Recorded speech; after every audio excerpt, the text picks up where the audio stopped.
Hello, everyone. This is Jovonni Christian, the host of The Beginning of the Never Ending. In this chapter, we archive the story of Marquan Thomas, also known as M-16 the Great. In his origin story as an artist, you will hear the struggles and the victories of a son in the depths of LA, strive as a friend in the suburbs of Fontana, and thrive as a father in the empire of the IE. This chapter, we have an art that's donated by ZK, also known as Jaja Knight. This piece was actually chosen by Mr. Thomas himself. We would like to take a moment to ask our community to like, comment, subscribe, and most importantly, share to every soul who we may add value. We also have a Discord channel. If you would like to join our community, please check out the description below. In there, we discuss topics, important, and share ideas to collaborate, help each other grow. And if you're an artist and would like to donate your paintings, potentially be featured on the show, you can message our moderator in our Discord as well. If you like the show and would like to join us live, we host every Monday, Wednesday, and every Friday at 7 p.m. Pacific Standard Time. So please join our chat, get involved. You never know, you might be chosen to be actually invited on the show. We want to thank you again for all the support. But without further ado, to add Mr. Marquan on the wall. Thank you.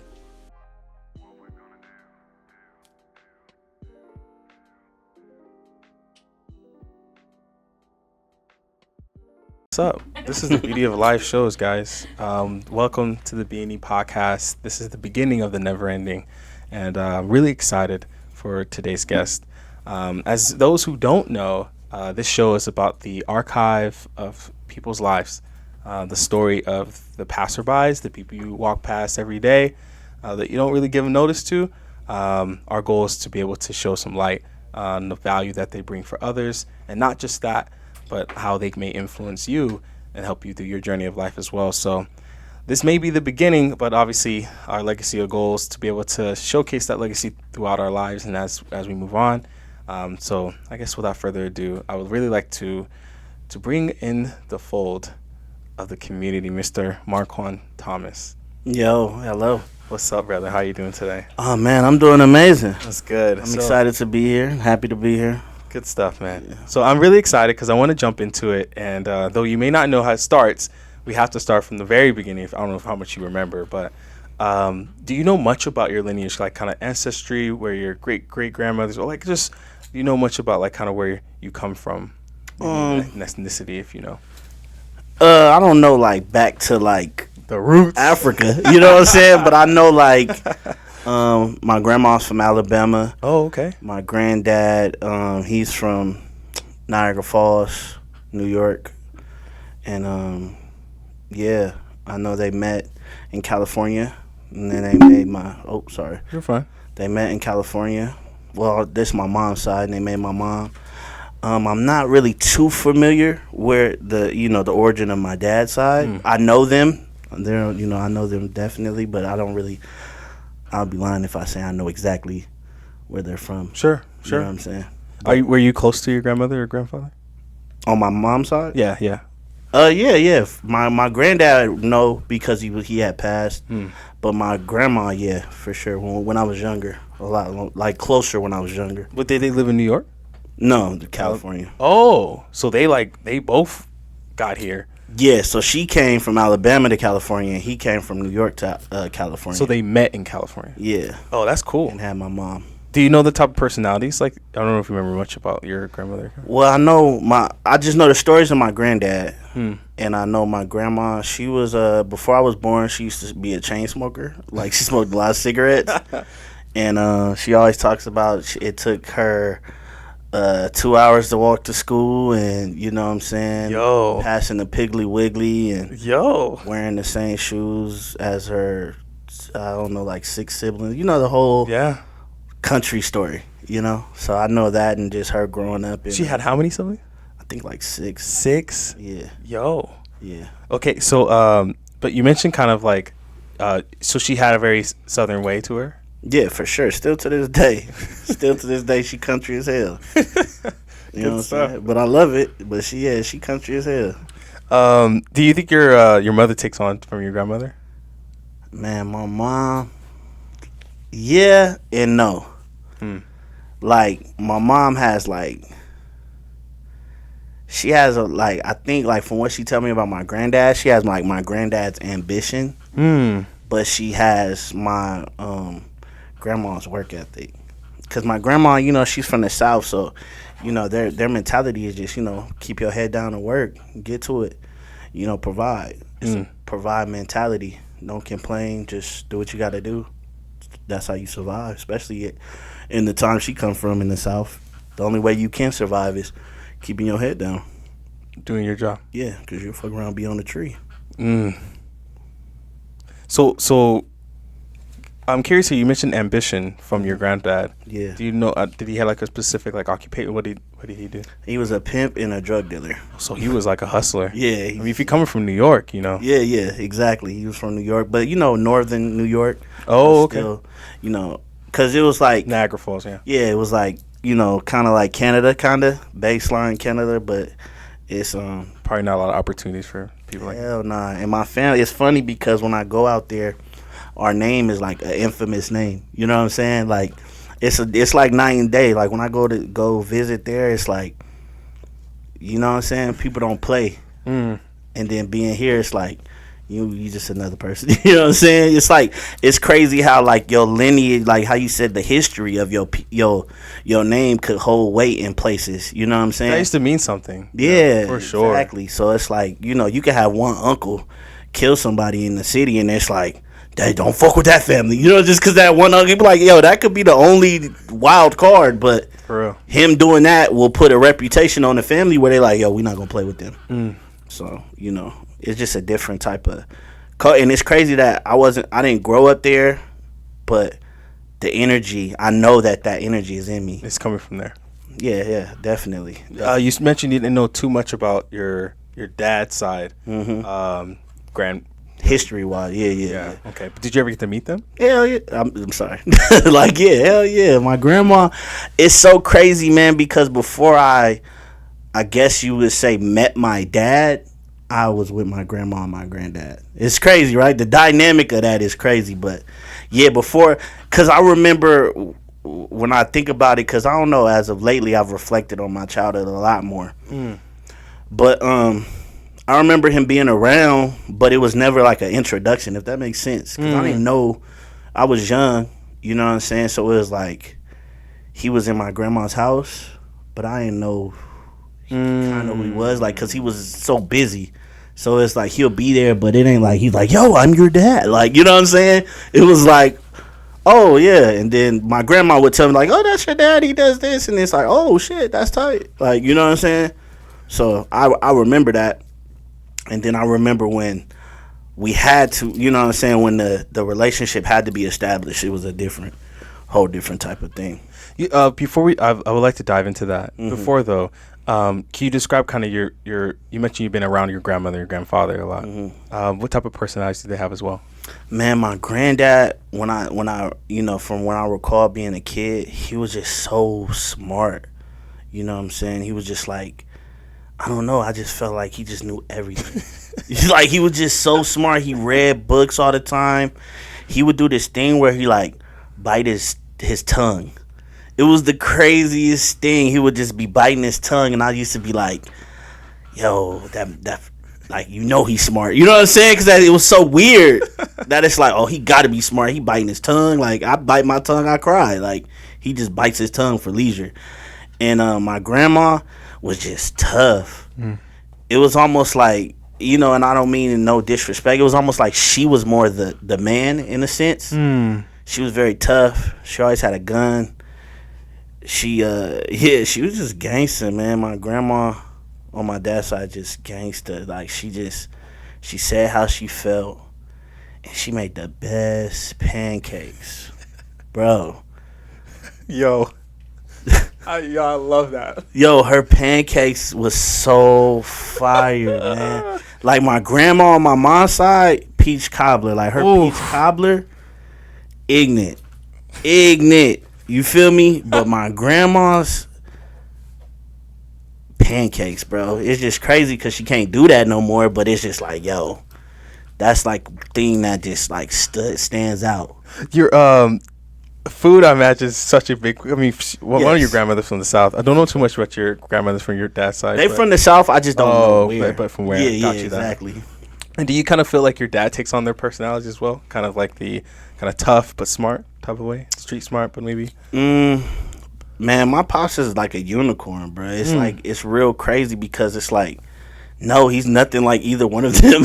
Like, but he says he is. But from when I look at him, it's like, if he didn't look like them, you would be like, yo, these aren't your parents. You know what I'm saying? He's so different. Like my pops is like, since I was young and I could understand, like, even, you know, no matter what we've been through in life, that nigga is a superhero. Like, he, for real, like, he's a fuck up. Like, you know what I'm saying? But he is a superhero. Like, he's really that nigga. Like, when I think of, like, a person that's just like, yo, you know what I'm saying? He do a lot of things that, you know what I'm saying, I didn't agree with and still sometimes don't. But it's like, yo, you know how you see a motherfucker, like, they do a lot of fuck shit, but you be like, he that nigga, though. You know what I'm saying? Like, it's like a magician in this. Yeah, it's like, yo, he kind of, he, you know what I'm saying? It's like when you think about, like, Diddy in a sense, right? Yeah. Like, when they talk about Diddy robbing artists and doing this shit, it's like,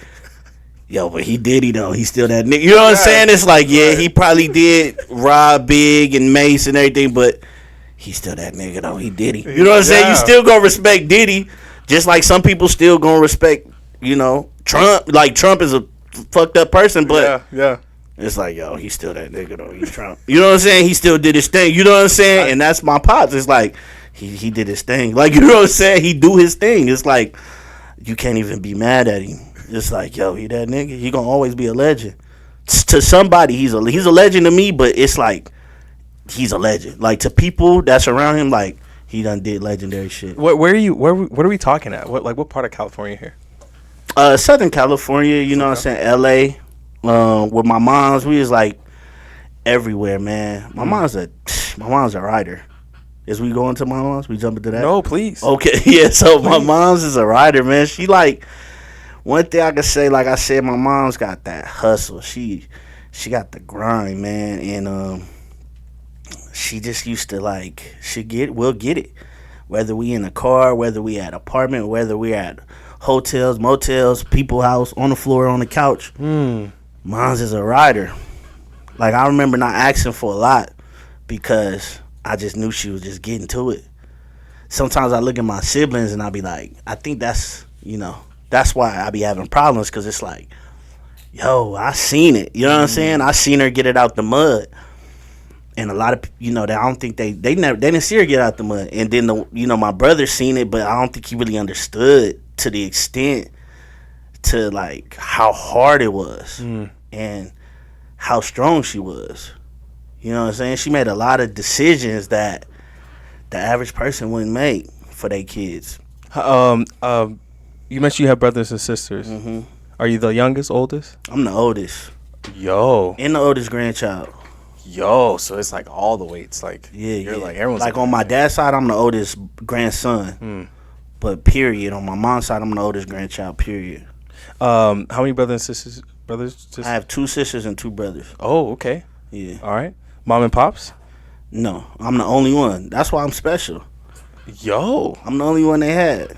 So, can you go? I'm curious about your childhood, especially like starting off, being the oldest. How can you give me the gap here between 5 years? So like, 5 me years. and my brother, it was like a 5-year gap. And you're in between you and your brother in terms of like that distance of time. Do you remember that kind of 5 years being with just you? Yeah, man. Because you mentioned you were with your grandmother and grandfather for you felt like most of the relationship was with them and the rest was with your mom. At the younger time, it was just with my grandma and granddad, as far as on my dad's side. But with my mom, man, my mom just used to have me like, she just having me fly, bro. When I look at old pictures Mom used to have you in the crazy Oshkosh jump. You know what I'm saying? The guest top and the bottom. Mom's had me with a chain. I had a bracelet with my name in it. They used to have the joints with the bracelet with your name. Mom's used to have me out here clowning. Like, I remember she just, Mom's just kept me draped before my brother came. You feel me? And even when my brother came, we would still fly, but it was just like, you know what I'm saying? It was just different. But I remember just being fly. I remember having all the Ninja Turtles. That's when Ninja Turtle, like this new Ninja Turtles. Nah, nothing. They don't even know about the Ninja Turtles when back, you know what I'm saying? When Bebop and Rocksteady, the big old, Mom's got me the big old, remember the circle they look like the Death Star? Yo. Yeah, I had that joint with the brain in it, man. Mom used to have me on some stuff. It was a vibe. I remember just being spoiled. And that was my dog. Still to this day. I feel like we really grew up together. Yeah. I don't know how. She was 19. 19. Yeah, she was 19. Pops was 9. I think she was 18. I think Pops was 19. Yo, you for real though? Yeah, shit crazy. We grew up together for sure. And growing up, kind of with that dynamic. Yeah. Any real support? What type of personality what type of personality were you? When I was that young, man, I was to myself. From what my mom tells me, yeah, she said I was real quiet. I played by myself. I ain't really fuck with, nobody really. She just said I was just real, she said I was just a cool ass kid. I was quiet. I didn't cry. I just be chilling. Everybody fucked with me. Everybody wanted me around. I was just, just a cool. That's what she say. It is interesting because kind of hearing about your whole family. Being tough, being smart. They seem like a lot of extroverts in your family. A lot of strong personalities. Yeah. Right? For you to be reserved, I actually find that kind of interesting, especially how fly you were. I kind of find Man, so back in the day, I feel like that probably was the dynamic. It was everybody else was so extra that I just chilled. You know what I'm saying? You were just watching. Yeah, just pretty much picking up game. You know what I'm saying? Just learning because... if I could go a little back further, because my mom, she lost her dad when she was 12. So that always be in my mind, that kind of affected her a lot, because it's and he was, he died, he pretty much, from the story that she told me is, one of her dad's friends disrespected her, and he, beat him up, had to discipline him, and then the dude came back and killed him. So she always has that on her conscience, damn. You know what I'm saying? But I think she also takes that with dealing with men, my dad died for me. There's no man that's really literally going to die for me. You know what I'm saying? So she's told me that too. That's a lot of weight for her. Yeah. To also be going out there and try to be able to provide for you. Yo, for 19. Sure. Man, so yeah, that's, because the thing is, man, so to give you a little... inside of how that situation was, my pops was in movies. He was, breaking into the film scene. Oh, good sighted. Yeah, so he was in that when they were together. And when I talk to pops now, it's I get both angles, right? My mom's was yo, this is scary. I'm about to have a baby. I've never done this before. We gotta, you know what I'm saying? We gotta figure this out. Right. Pops is yo, I'm getting into this industry. I'm trying to flourish. You know what I'm saying? We can have a baby, but I need you to support me being to get to where I'm trying to get to. The next level. Yeah, I need support more than anything. So it's when two people need support, they both need support in their own individual ways. All it's going to do is just cause friction. And then I feel like that's pretty much what happened. Pops being a young player that he was, you know what I'm saying, out doing what he do. When I was 19, couldn't nobody, you know what I'm saying? Couldn't nobody tell me nothing, you know what I'm saying? But sure. Imagine being 19 in the 80s, rich, you know what I'm saying? It's that's a whole different dynamic. You feel me? So it's you gonna do what you do. And that kind of but my mom, she had to step up. She loved him though. My mom, she told me in the past, she had never loved anybody since her dad. And that was male wise. And that was the first man that she trusted her dad and loved her dad.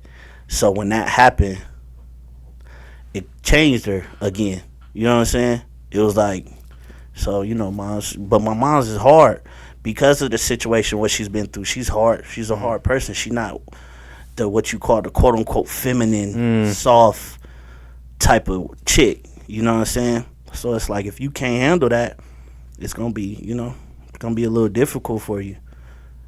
Yo, so being around kind of one of the things I always find is interesting with people who grow up is you had a home that's not, I wouldn't call it broken, but you would definitely have a home that's essentially like it's a little torn. Right? Sure. Both people are trying to move in a direction, right? Yeah. And you're kind of like swaying in the middle, but Like it always took care of you though. Like you never felt like you were like kind of left without, right? Would you feel like you like with things, right? Oh yeah, mom's always the thing. Mom's. But what about love? Oh yeah, love. Yeah, it was always love. Okay, that's good.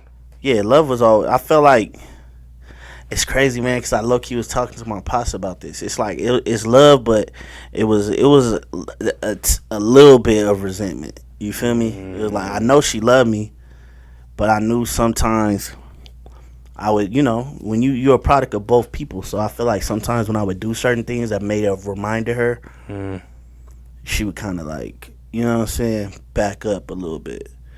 You know what I'm saying? It would like take her. I think it would like kind of shock her. You know what I'm saying? A little bit.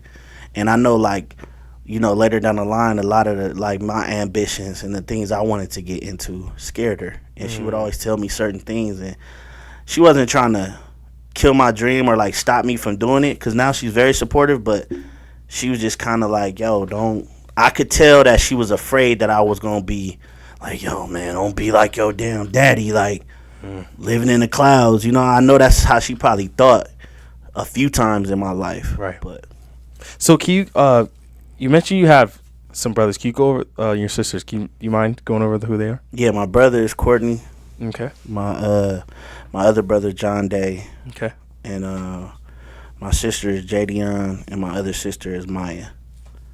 And that's on my sister's on my dad's side. And do you kind of feel like you were close to them growing up? Nah. It was just you.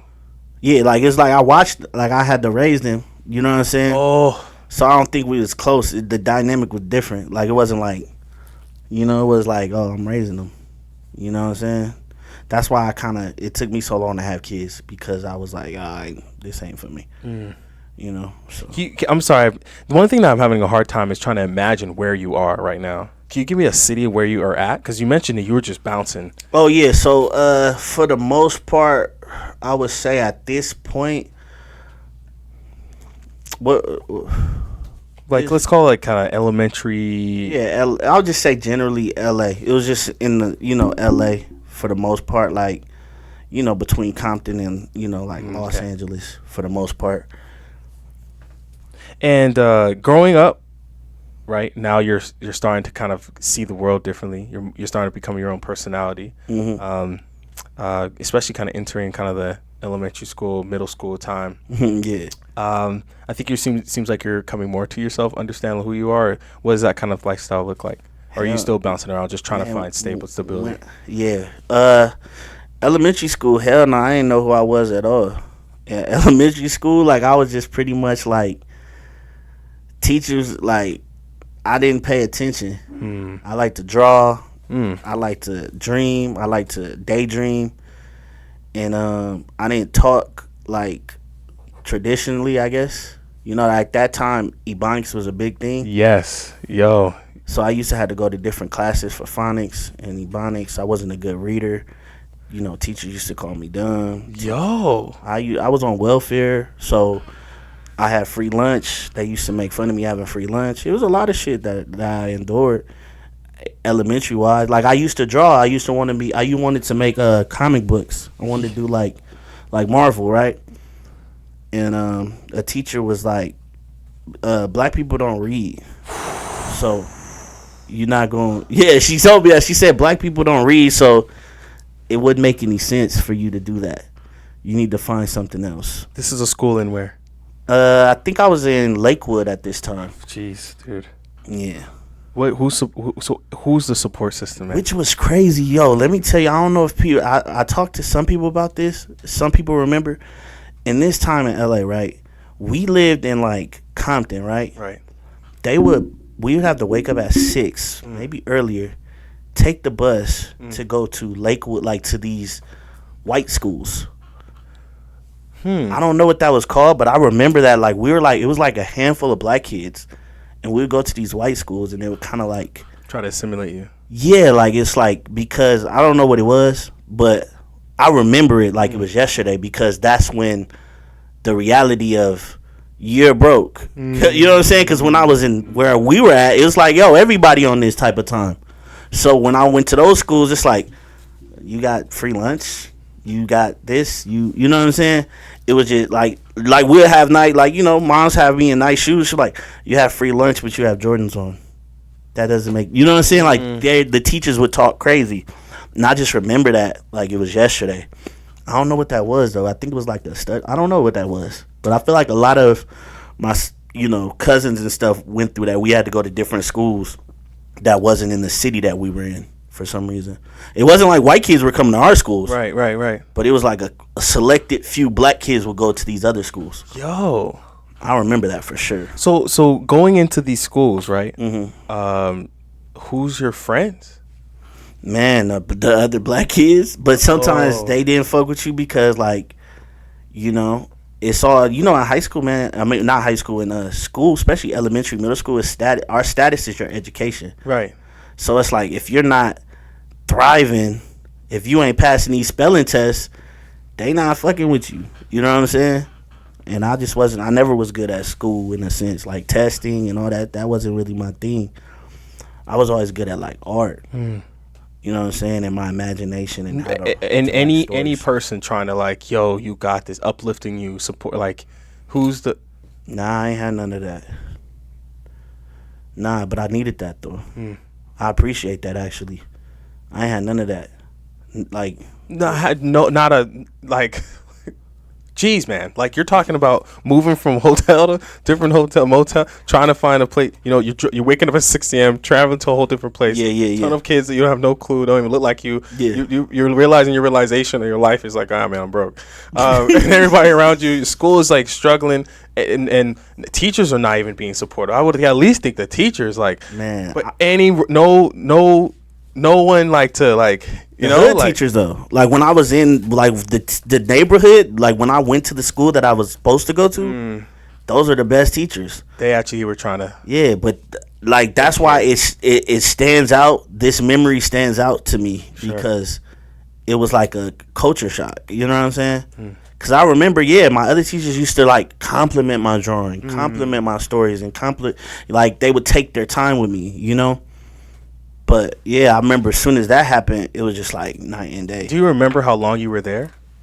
At the schools? At the teachers who weren't supportive? I think maybe because we would move, it would be like probably like months. Okay, so not too long. Yeah, nah, it wasn't like that crazy. And then I remember I told my mom about the free lunch thing, about my mom, she don't play about me. And I remember I told her about the free lunch thing, and that's when she was like, I'm gonna get another job. You going to Christian school? She wanted me to go like to Christian school, so then I went to Christian school. You know what I'm saying? Your mom's making it happen. For sure. That's what I'm saying. Like a lot of things, like she makes it. Yeah, she made it happen. So she got another job, and she sent us to Christian school. And then at this time, how many? It's just me and my brother. Just okay. So you're about like 7, 8, 9 years old, probably. Yep. That's actually right on it. Like 7, 8 for sure. Yep. And Christian schools are pretty disciplined. Did it feel like this now? You're starting to get some support. Like matter of fact, it was 9 because when I went to this other thing, that was 7, 8. Right. So it had to be like 9, 10 when we went to the Christian school. No, but you must have friends. No, like anyone to like. It seems like you and your mom were close. That's good. So you communicate about things that's going on. It's crazy because I tell people that now, like, I don't know, like, I don't have lifelong friends. Like, I don't have any friends that I've known that I've been attached to. Why do you think that is? Because it's just, we just moved around a lot. Like, I've seen people that I seen at when I was young, and then we came back around when I got in high school. Like, when I went to Christian school, I met a homie, and then he ended up, when I moved to the IE, he ended up coming to IE, going to the same school. And we like, oh shit. But when we was in Christian school, we did not fuck with each other. You know what I'm saying? Like, I did not fuck with him. But when we got to the IE, it was like, oh shit. You wasn't out here? Like, right. You know what I'm saying? It was crazy. And then I had another friend that we was doing the thing, right. Going to the other schools. And then we end up linking up in the IE, and it was like, oh shit. That's cool. Well, that's good. So it seems like you did have some resources that you can kind of link up to. But it also feels like LA was, you were out in LA up until high school. Is that right? Middle school. Up until middle school. Yeah, we left LA, like, I want to say like 13 when I was like in the 8th grade. And are you now getting closer with Pops now? You mentioned that like during. Oh yeah, well, like that happened. So what happened was we lived in New York for a little bit. Oh. I don't remember this, but I remember this being told the story. Sure. We lived in LA for a little bit, then we flew back. We lived in New York for a little bit, and then when we flew back, Pops found out we went to New York. So then he I guess got some type of court something, and then the cops came in our apartment at the time and took me. Yeah, the cops came and took me. We was actually in Fontana at this time. This is when we first tried to move to the IE. The first time we moved to the IE was like premature. It was like 90s, right? And we was in Fontana, and it just wasn't ready for us at that time. You know what I'm saying? Fontana wasn't ready for us at that time. It was a little premature, so that didn't work out. So the police came, got me, drove me to his house that he had, that's the crazy thing about that relationship. It's like, yo, my pops was living. So imagine how mentally crazy it was to go from. You're seeing two different worlds. Man, like when I think about that now, it's like, yo, that shit used to fuck me up, because it's like I would be sad to leave my pops, but not leave my pops. I wasn't sad because I didn't want to be with my mom. I was sad because, like, yo, this is where I want to. You know what I'm saying? Like, life was. I didn't like my pops more at that time. I ain't even fuck with my pops. You know what I'm saying? Because just me, like, imagine, yo, like, I was in the back of a cop car. I didn't do a crime, but that's my first reaction of, like, I'm in the back of a cop car to come to you, and now I gotta be with you. You know what I'm saying? Shit was fucked up. But I remember it, but I just, like, you know how, like, when you're young, it just, like, it's just pictures. Yeah, just little memories that you remember. Like, I remember being in the cop car, but I was like, I ain't never been to jail, so I didn't understand it. You feel me? So, long story short, he used to just, he lived a better life. So it's like going from there to mom's, it's like, fuck. He was eating good. Nigga. House good? House good. I remember one thing that my pops used to make me do that pissed me off, but I understand it. You have to wash your hands before you open the refrigerator. Every time. Like, wash your hands. I don't give a fuck if you sitting on the couch. Wash your hands before you open the refrigerator. That was like his rule. Like, he would really get hot. Like, I'll just be sitting on the couch. He'd be like, and go to, he like, did you wash your hands? I'm like, what the fuck? Like, you know what I'm saying? Like, bro, we in the trenches. I don't be washing my hands. Like, I'll piss and not wash my hands. You telling me to wash my hands? I'm sitting on it, But it's like, it was just different. It was just a different experience, bro. Completely different world. Man, he had a vino back then. I know that sounds crazy, right? It sounds crazy to people, but the lotion we had compared to a vino, bro. Like, I use a vino now. A vino ain't cheap. Like, if you be real, bro, a vino is not cheap, bro. So it's like, Pops had a vino, like, and we was just using the vino like it was, you know what I'm saying? I don't even remember what type of, I think we had the cocoa, but you know that one that would just say cocoa thick, butter? Thick. Yeah, kind of watery, but thick at the same. We had that. Pops had the vino joint. Like, you know what I'm saying? He had a vino hand soap. Like, it was a different type of lifestyle. And it's just like, man, Pops had plates. Like, little things I used to remember. He had plates. We had paper plates. Pops had plates, like real dishes. That was like different. compared to like, you know what I'm saying. I'm not trying to I don't know my mom. No. I ain't trying to disrespect moms, but I understood. You know, it was just a difference. You know what I'm saying? Just the little things I remember. But she was working hard to give us everything, and I appreciate it. I still appreciate it. But it was a difference that I could notice. Yo, you mind dropping the mic just a tap? Yeah. Just pull the bottom bar down. Oh, the right here. part? Yeah. You see this right here? Oh, this Yeah, part. just pull that arm down. There you go. We Gucci. Yeah. That good? Yeah, good. So, holy smokes. One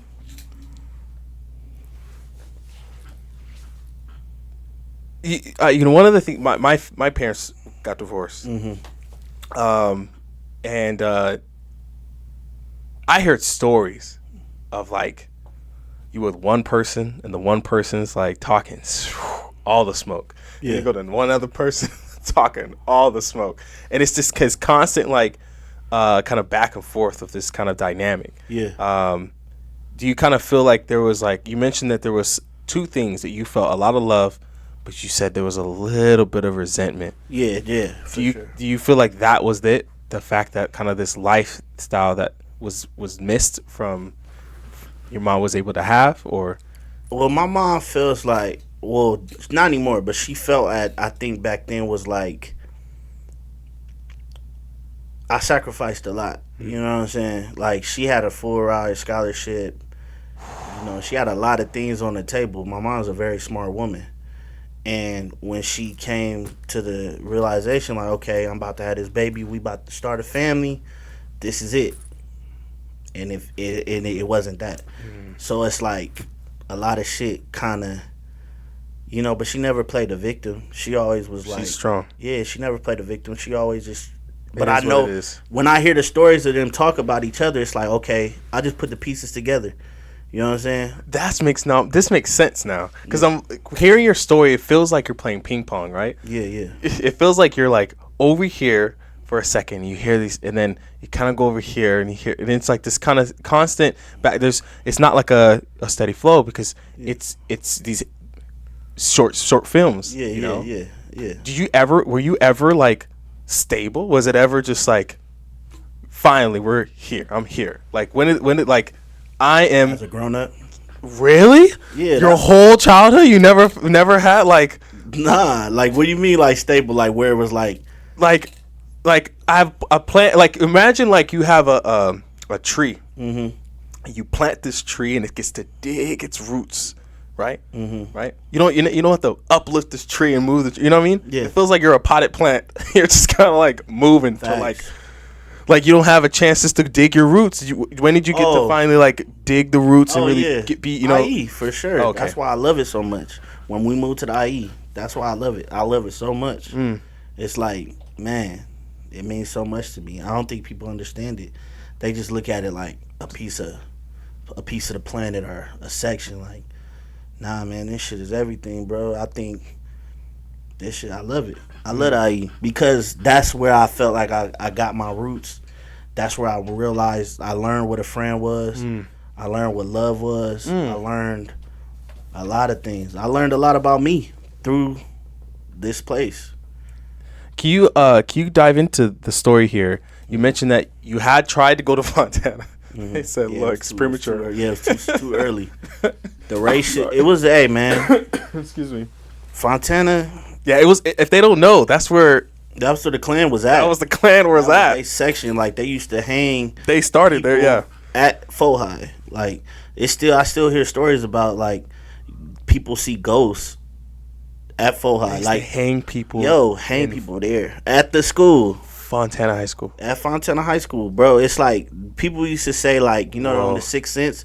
Remember on the Sixth Sense when they were walking through the school and you seen like the kids hanging? They said that's how Fohai is. Like you could see shit like that. Like it's a lot of history with Fohai, like with the clan, with the Hells Angels, with a lot of different things, with Al Capone. You know what I'm saying? It's a lot of history in this area with Henry J. Kaiser. You feel me? Like, we're gonna dive into that someday. I'm excited for that storyline. I love, but Fontana is like, man, I love it, man. I call it Hustleville, man. You gotta You know what I'm saying? So when did you finally get to there? Was that right during high school? 13, like when it was like my 8th grade year. That was like the first, like, where I was like, okay, we here. Explain that experience. Kind of that. Man, I thought I was tough. I thought it was gonna be like, man, I thought it was gonna be like the movies. I'm the designated token black guy, and I'm about to be the best football player, the best basketball. You know what I'm saying? Like, oh, I'm about to run this city. Nah, it was niggas already here. You know what I'm saying? I was like, oh, it's already niggas here. You know, tripping. You know what I'm saying? Like, I'm coming here trying to trip. It's niggas tripping more. You know what I'm saying? I was fighting, arguing, just trying to get. And then you just realize, you know, it's like the school system is like the prison system in the city. You know what I'm saying? Because it's like you be tripping. You be trying to fight and do all this shit. And then you realize, nigga, we still got to be here. Like, we might as well just get it. You know what I'm saying? Right. We're going to be here every day. I'm going to see you every day. Like, it ain't so serious where we going to, you know what I'm saying, kill each other. So it's like, what's up, nigga? We homies. You know what I'm saying? So what type of, like, you mentioned that you going into high school, you're a huge drawer, you're an introvert. Yeah. You know, your brother's now. Stop drawing by this time. Oh, really? Yeah, remember the teacher told me that? They just beat it out of you. I wouldn't say beat. That's I don't mean like that. Yeah, but it discouraged me. Sure. And I didn't fuck with art at all. I stopped drawing completely because I was like, shifted to what then? Music. Oh. Yeah, that's when I started liking music. I always was, man. Honestly, it's crazy because when I seen Biggie, the first time I seen the Big Papa video, I remember just thinking like, oh shit, like I can get girls. Cause back in the day, I was always a big black dude, you know, heavy. So it's like I used to get clowned and all that stuff. You feel me? But I always was quick. That, you know, in my family, you gotta be quick. So I'll be quick with the get back, but you still get your feelings hurt. You feel me? A girl call you ugly, you like, oh shit, the world is over. You feel me? But I remember just looking at Biggie and just hearing him say like fat, black, and ugly as ever. However, you know what I'm saying? I was just like, shit. And seeing him with Faith Evans, and I was like, man, that's who I want to be. I knew it. You know what I'm saying? Like, that's who I wanted to be. Even when they hit him up stuff, because I was, you know. Yeah. At that time, it was like, bow down, West Coast, West Coast. Yeah, you feel me? Yeah. But I still was like, man, I'm fucking with Biggie. You know what I'm saying? Like, I just fucked with him. You know what I'm saying? He related with you most. Man, he just was really an inspiration to, like, life in general and confidence. It really gave me confidence. He gave me confidence. That's why I love him so much. And that's, you know what I'm saying? Because he really built me. Like, he helped build me. It's crazy how things like that can happen. Yeah. You know, you never even meet a person, but they're just, music can really help change a kid's life. No, facts. When he died, I was like, I wasn't really sad when Tupac died. To be honest, like, I love Tupac. Sure, I'm of course. Big Tupac fan, but when Biggie died, man, that shit felt like my dad died in a sense. It really hurt me. And Aaliyah, too. I remember when Aaliyah died. I thought Aaliyah was going to be my girl. That was sad. Yo. I think every little black bro, we was in that In-N-Out. We was at the In-N-Out over there by off of the one over there off of Foothill. It's been there forever. It's been there forever. We was in that In-N-Out line listening to the beat, and it was like, Aaliyah just died. And I just cried. I was like, what? You could pick it up and try. Nah, not pick it up and try again. Oh. Man, then remember they dropped the video after that? Well, I digress. I'm over here just pivoting into some more other. Hey, but that's life. Yeah, that's how I go. That's life, yeah. But yeah, it was pretty much Biggie, man. So you're into music now. Are you starting to record rap, write? Are you going into high school with this kind of like, all right, let's do it? You know? That was my you know how when you go to stuff and you got like, hello, my name is, that was like my little, me being a rapper was my way to get people to fuck with me when I went to middle school, because like they looking at me, because a lot of those kids that was there, they had already been knowing each other since 6th grade. I'm coming at 8th grade. This the end. You feel me? Right. So I get in there, and I remember, God bless his soul, my boy Albert. He told me, I told him I rap, and he was like crazy Jay-Z fan, like he got me on Jay-Z. Like I didn't like Jay-Z as much, but he got me on Jay-Z. He was like super Jay-Z, right? And he was like, man, you can rap. Freestyle. And I remember I freestyled, and he would just point at stuff, and I would freestyle about what he pointed at. And he was like, at that time, he was like one of the coolest kids in school. You feel me? Because he was like, we in the 8th grade, and he built like, you know what I'm saying, about to graduate high school. Like, he was buff in the 8th grade. So it's like everybody was like wanted to be his friend, and you know what I'm saying? So he would like just introduce me to people, and then we had the same last name. It was just crazy. It just like he really just kind of like stamped me to people, and I started being able to be cool, kick it around, you know, the black kids, you know, because it's real segregated. You know, of course, yeah, I know it is. So it's like we just started chopping it, you know, and I started to get to know people, and then from there, that was like my little, I guess. Did you ever get into sports or anything, or? Yeah, I played football as a freshman, but my grades, and I ain't really fuck with people yelling at me, man. I respect it. Yeah, so I respect it. Yeah, I didn't really feel it, and then. You know, I was a big dude, and I felt like I wanted to be Jerry Rice, but they wanted me to be on the line. Yeah. And I was like, yo, I feel like I bring so much more than just being on the line, but they're like, get your big ass on the line. And I was like, you know what? I ain't doing it. So football really, but all my homies, they was good, man. They flourished in football. But I think it was kind of like a double-edged sword, man, because, you know, that was their highlight of life at this point. Yeah. Some of them, they just burnt out. Yeah. Yep. That's the weird thing, man. Kind of like was a blessing. I didn't get into football. Sure. Right? It could have. That could have been my highlight. That could have been it. Yeah. No, that's a big thing. A lot of people don't understand. Yeah. They let their careers. We were just talking about right before the show how people kind of like these moments, your careers, who you are, you know, sports, whatever. They essentially put that as your like, this is who you are. And you don't know how to escape that.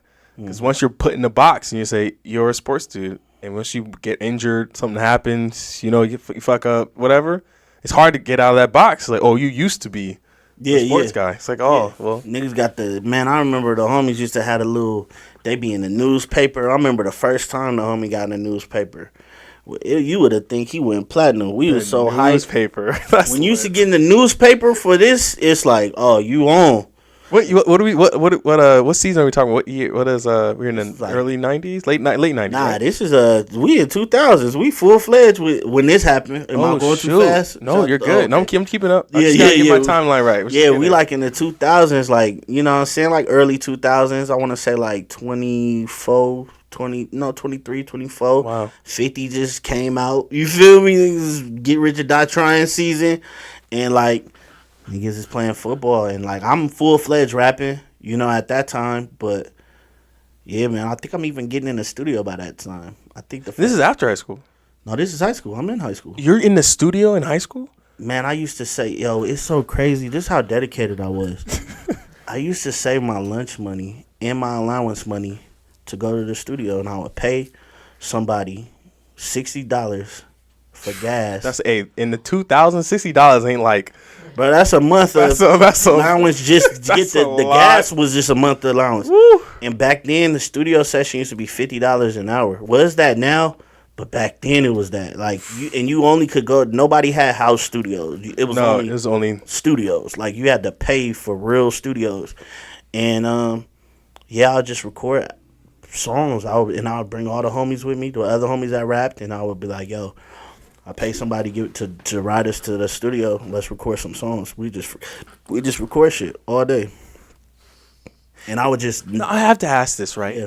Because if music's such a big part, and your father's was in the kind of Hollywood actor world. Oh shit! This no support, crazy. No like he wasn't like, yo, I got used you. To be so hot about that. You know, my father's best friend is Regina King. Like I used to see Regina King in the summer. We used to go to like crazy like vacations, right? That's the crazy shit. We used to go on. My pops probably took me on the craziest vacations you could think of. And we'd just like be doing crazy stuff and she'll be there. Fine as hell. You know what I'm saying? Like wearing thong bikinis, just looking fire. But like, you know, she's cool with Ice Cube, everybody you could think of. Like those is her homies. And those is his homies per se, pretty much. But my pops didn't really believe. He didn't believe in me until I got grown. My mom didn't believe in me until I got grown. Like they thought it was a hype. They were like, oh, you gonna get You're gonna get, you know what I'm saying. But when your father was 19, he was like around. You were younger than him, right? At this, facts. You're already in the studio, and he got really big at 19. Yeah. So like, I'm so shocked that he wouldn't be like, "Yo, all right, yes, I see." But he's still trying. I get your mom because I get it because she's like, "Oh, I don't want you to," you know what I mean? But your dad, like, yo, he's still in it though. You got to think like, it's like people now, right? It's you could be in the business, and you want to be. You still like, you know what I'm saying? Like, I'm pretty sure it wasn't easy for Denzel's son to break in it because Denzel is still Denzel. He's still Denzel right now. So it's like you so focused on when you. I understand. That's why I don't blame him because I understand it. When you're focused on your dream and your thing, it's really hard to give anything else. You know what I'm saying? He almost was it. Do you think it came from a place of like you have to earn it? Like, nah, I just think he didn't give. Like he was, he was just. He didn't see it. He just wasn't focused on it. He just didn't get it. He was focused on him, which he should. You know what I'm saying? Like when you're chasing something, I can't. You know what I'm saying? Like, yo, you have so much respect for you, man. Because I'd be just like, if it was me, I was no. You gotta think. Then yes, at the moment, yes. Okay. But it took growth and growing to understand. You feel me? Like, that's the beautiful thing about growing up. You know what I'm saying? That's why they say people are wise. You have to go through things. So like. Going through my own things, like, man, if he would have gave it to me, I would have fucked it up. I would have lost it. I probably wasn't prepared. I could tell you 100%, bro. I thought I should have made it when Bow Wow was. I was like, oh, I'm better than Bow Wow. But I remember watching the interview with Nip, and he thought he was better. Like, everybody thought when they seen Bow Wow do it, if you rapped at that time, you like, yo, if Bow Wow could do it, I could do it. That's not the facts. Like, for Bow Wow to be his age and the stuff he was doing at his age, bro, like, he was ahead of his time. Like, you know what I'm saying? There's people in their 30s doing music that can't work as hard as Bow Wow was working at 13. So it's like it's a lot more things. It's a lot more things that. But who's the support, man? Who's like? I know you mentioned your friend Albert, but like anyone like you know like. You got like, yeah, I'm here for you, man. Like, you got this. Like, it all came later, but they come. See, the thing about support, man. The thing that, like, God's funny. I'm gonna tell you, He's funny because your support to keep you going will come in different times and different ways. So, like, just when how Albert came, I needed that to keep me pushing through that moment, and then later on, I found my other homies that rapped, and we used to go to the studio together. I needed that to keep me going. You know what I'm saying? I remember the engineer, he never gave me free studio time, but he would be like, yo, I respect you being at your age, being as good as you are and doing what you're doing. That kept me going. You know what I'm saying? So it's like little things keep you going because they just come. Every time you feel like giving up, he will throw something in there to keep you going. You know what I'm saying? Keep you focused, keep you pushing. And you just got to be like, yo, I ain't even noticed that was an angel that just hit me right there. So it's like I never needed that. If anything, all those things that I thought I needed, it would have weakened me. I couldn't be weak. Like, where I'm going, I can't be weak. And I realize that now. Like, if I would have got all the things that I thought I needed and I wanted, I would have been weak. So you needed it to build. I needed to be strong. Yeah, I needed it to build. Like, I would have gave up. You know what I'm saying? Because, like, people give up all the time. People give up every day. So it's like, and it's usually the people that's had an easier road. You know what I'm saying? It's usually the people that had it good that gives up because they like, man, fuck this shit. This shit hard. Like, man, if you used to it being hard, when it get good, I'm more of a person that usually sabotage when it gets good. I've noticed that about myself because I'm so used to shit being fucked up. When it ain't, I'm like, hold on, nigga, I don't know. You too nice. You doing too much, bruh. What, you trying to rob me? Like, you know what I'm saying? Like, but I'm going. That's trauma shit that you get past. You have to get past. Yeah, I've gotten past it, but I still be on alert. You know what I'm saying? But you got to. You got to be on your 10 toes. But yeah, that around that time. Where was we at with it? I'm curious about your you mentioned when we started this journey was like why you love IE so much. Love it. What about IE, especially kind of obviously actually before we get into this, I want to stick just one question before we jump into that. You mentioned there's a few things that you were having a hard time. Yeah. Your relationship with just who you are, what you're doing, your relationship with love, your relationship with just your passion, your being an artist, your family, your friends, your parents, like the relationship with all these people. I'm really curious about kind of the dating world, because being a rapper but also you mentioned school was like it wasn't as easy for you. I would love to hear a little bit more about kind of like what was that journey like? What was the process of you going through that high school side and getting this confidence now, getting this kind of a little bit of momentum? When I like you talking about like the date, you want to go to the dating when I started dating? Yeah, your journey with love. My first, man, I loved women from obviously from the jump, but I remember seeing Vanessa Williams. I don't know how old I was. I was young. I seen Vanessa Williams on this right before she got with what's his name? Rick Fox. Right before she got with Rick Fox, I seen her, and I was like, yo, I know my girl, whoever I'm with, she gonna be like that. She gonna be light skinned. She gonna have the little eye. You know what I'm saying? So I always was looking for that. You know what I'm saying? But as I grew, I realized the sisters wasn't vibing with me at first. You feel me? Like I always love the sisters, man. I'm a big advocate for the blacker the berry, the sweeter the juice campaign. You feel me? But early days, they was like, man, get your big black ass out my face. You know what I'm saying? They wasn't fucking with me. It's Fontana though. No, this was before Fontana. I'm talking like L.A. Got it. And Fontana for sure. They wasn't fucking with me in Fontana. Yeah, Fontana. But we didn't really. I'm gonna keep it funky, bro. Like at the school I was at, we didn't really have a lot of pickings. Sure. We didn't really have as far as in the black. You know what I'm saying? But we had the Spanish little vibes. The Spanish vibes was a vibe. You know what I'm saying? We had the little Spanish vibe going full strong. So the Spanish vibe was fucking with my vibe. So I'm a nigga that believe in I go where I'm celebrated, not tolerated. You feel me? So my first experiences was with, you know what I'm saying? Was, I'm not, you know what I'm saying? I'm knocking on, that door. I'm vibing.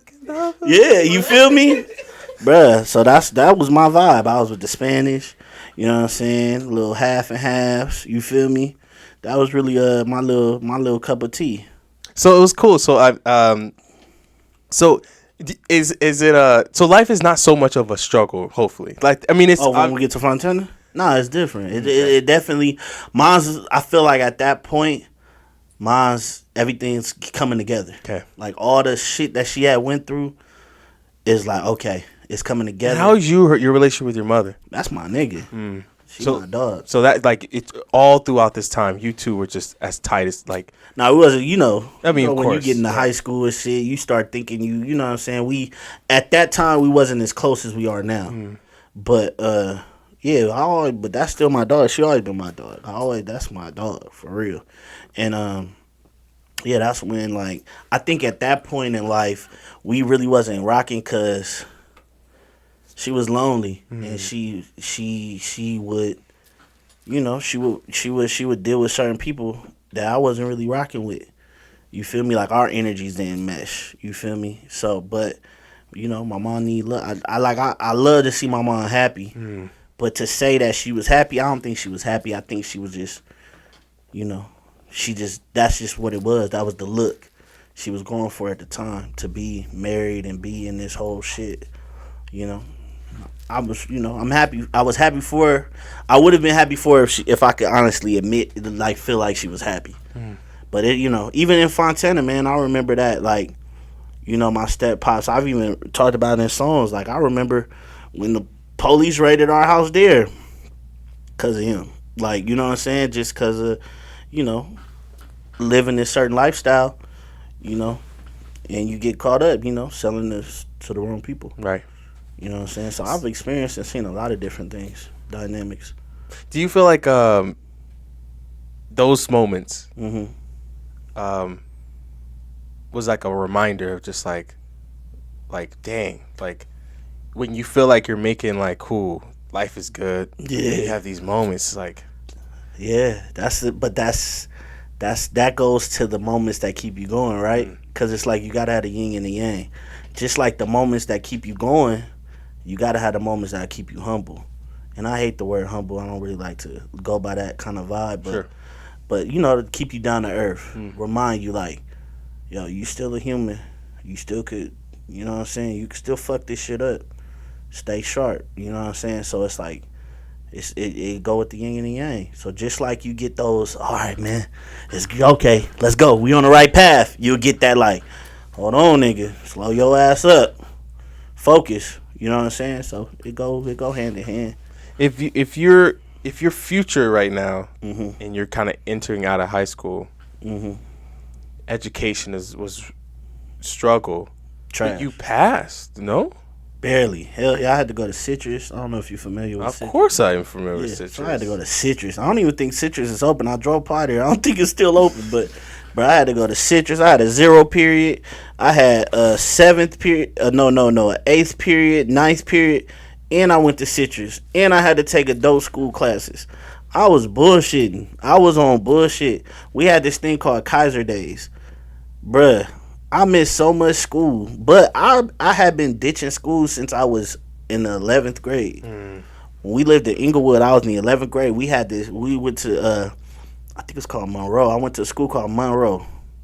It's right. It's like right behind Food for Less. Right. Man, they used to have a hole in the gate. I used to get out to the hole in the gate. See, Inglewood, when I went to Inglewood, I had a lot of problems because my step-house is a Crip. Inglewood is a blood community. So, I don't know. My step-pops, he was younger at that time, so in his mind, he felt like, you know, me having a blue backpack and blue tennis shoes was a bright idea. I don't know why he thought that. He thought it was a bright idea. He was buying and stuff, so I would always have a problem every day. I used to fight every day. Eventually, you get tired of fighting. No way. That's every day? Every fucking day. Every day. Inglewood is where I found out about gangbanging. Like, my cousins and uncles gangbang, but I ain't know, like, it's culture. Like, you don't really know what gangbanging is until you have to learn about gangbanging. Like, when you have to, like, literally defend your where you from? Like, you got to, like, take your back. I remember them taking my backpack when I was in homeroom. I was, like, doing, in homeroom, you do, like, little homeroom. I don't even know what that class is. It's like a bullshit class, right? What is that class? I don't remember. I just remember that class being bullshit, right? We'd just be doing, but, yeah, I'll be in homeroom. And I just remember, like, write your name on the board or something. Yeah, we was just doing some. I don't even remember what. Yeah, so we was at home. Man, there was this chocolate girl in there named Sasha. Man, I remember her. She was so fun. But anyway, we was in homeroom. Sasha was not fucking with me though. Yo, side note, Inglewood has some of the most beautiful women in LA. I think Inglewood is between Inglewood and Baldwin Hills, but. I digress. So I'm in homeroom, and then one of the students take my backpack. I ain't even realize because I'm on the board. I can't find my backpack. Then I go to find out the janitor found my backpack in the bathroom. They done shitted on my backpack. Put like what you call that, airbrush? They tagged it. Yeah, they tagged it with like red. Like, bro, Inglewood was no joke. I fuck with they females though, but yeah, Inglewood was no joke. That was probably my introduction to shit. And then I would talk to my cousins about it, and they was like, "Nigga, I've been banging my you what?" And I'm like, "What?" I didn't even notice that my cousins and my uncles were gang members. Like they were just my cousins and uncles. Right. You feel me? And then, so what do you? Because. So how come you were so sheltered away from it? Was it just your mom was just like always on the move, never really had a chance to even? Well, that's why we went to the IE, because that's the gang banging. It was like when I was like 12, 13. Like the Inglewood thing, I was 11. That's when I was ditching school, and I didn't go to school so much that they called her and they're like, "Yo, he's behind. Like he doesn't come to school." I remember my mom. And then they said some bullshit. They said that he's a active gang member. They said I don't come to school because I'm a gang member. I told him I don't come to school because of gang members. But they told my mom I don't come to school because I'm a gang member. And they was like, "Oh, you a blood?" I remember my mom saying, "You a blood? I'm gonna whoop your ass till you see blood." And I'm like, that was like one of the craziest ass whoopings. But then I had to explain to her like, "Yo, the Bloods are going to kill me. Like I have, you got me this blue backpack, you got me blue sneakers. You feel me? No, like look, you don't even understand. They got me blue case Swisses. If you know the culture, Yeah, I know the culture. Like, bro, why would you do that? Like, and I'm in Inglewood, like, and he went to jail. I remember he went to jail in the midst of us being in Inglewood. So it's like, and we didn't have money like that. So it's like what we had for the school year, that's our shit. Like, that's what you got. This is your shit. Wear your shit. And I just remember, like, that shit was very immature. Like, thinking about, like, as a parent, bro. When I think about it, it's like, yo, you let this game, because he was a Crip, but it's like, you over here using me as a fucking advertisement for your hood, and I'm really in the shit. Dealing with shit. And so it's like, I just remember that, and that's when I started, like, really not fucking with school and not fucking with it at all, and I just started ditching. And I just took that same ditching shit when we moved to the IE, and I was like, shit, nigga, I just ditched. I used to ditch a lot. And then in high school, that shit caught up to me. Them Kaiser days, not going to school. And then when I started getting pussy, it's like, it was over. You know what I'm saying? When sex started coming in, it's like, why am I going to school? That's when it got real. real. Yeah. That's how I go sketchy. to. Yeah, I would go. Like, I'll probably be at school. Like, I remember one year there was like he came to school 50 days. That's crazy, right? 50 days. You're lying. No, I ain't lying. Mine was hot. That's why I had to do all that 0 period, this period, that period. 50 days. Mom used to work so much she was never home. And dude. She worked all the time. She was never home. So, and you would come home and then take care of your brothers. Exactly. I'm kicking it. Like, I would, like, when we woke up, she wasn't there. She was already at work. Yikes. And by the time we sleep, she coming home to go to sleep. But she going to get up again. So it's like, I really could just chill. Like, ain't nobody, you know what I'm saying? There's nobody here to, like. You're raising yourself almost. Yeah, for sure was. And raising them. But, you know. What about grandpa, grandma? Like. Oh, at that time, grandma and grandpa, it's crazy because we were closer, but I didn't really go visit as much. Mm-hmm. But then I think it's because I had my dynamic with my dad. I feel like they were like the mediator until me and my dad had the connection. And once that happened, they felt like cool. Yeah, it was like, you know, if he comes see me, he'll see me through his dad will bring me, and my dad didn't really bring me that much. What's the future here? You made it, you graduated. Somehow, some way, you worked your butt off. Man, you want me to tell you the crazy thing? I got a crazy story about that.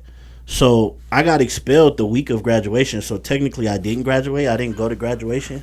Yeah, man, for inciting a riot. Yeah, man, I had a freestyle battle. We were battling in the quad, and then the administrator tried to stop it. And then I was like, nah, fuck that. And then I just started rapping about the administrator, and then the whole school was watching, and they were like, oh, like, it just got crazy. And then motherfuckers, like, you know, the dynamic in Fontana is very tense. You know what I'm saying? Black and the Hispanic community is very tense. So it's like, shit like that. Like, it was just like, motherfuckers just need an excuse to turn up. You feel me? So it's like that happened, and then shit just went left at the school, and then they blamed it on me, said I incited a riot, because, you know, motherfuckers did start fighting. But I was just rapping, and they expelled me. Police came, they handcuffed me. It was a crazy situation. But then, so I did all that shit to get the shit, and then they still didn't let me go.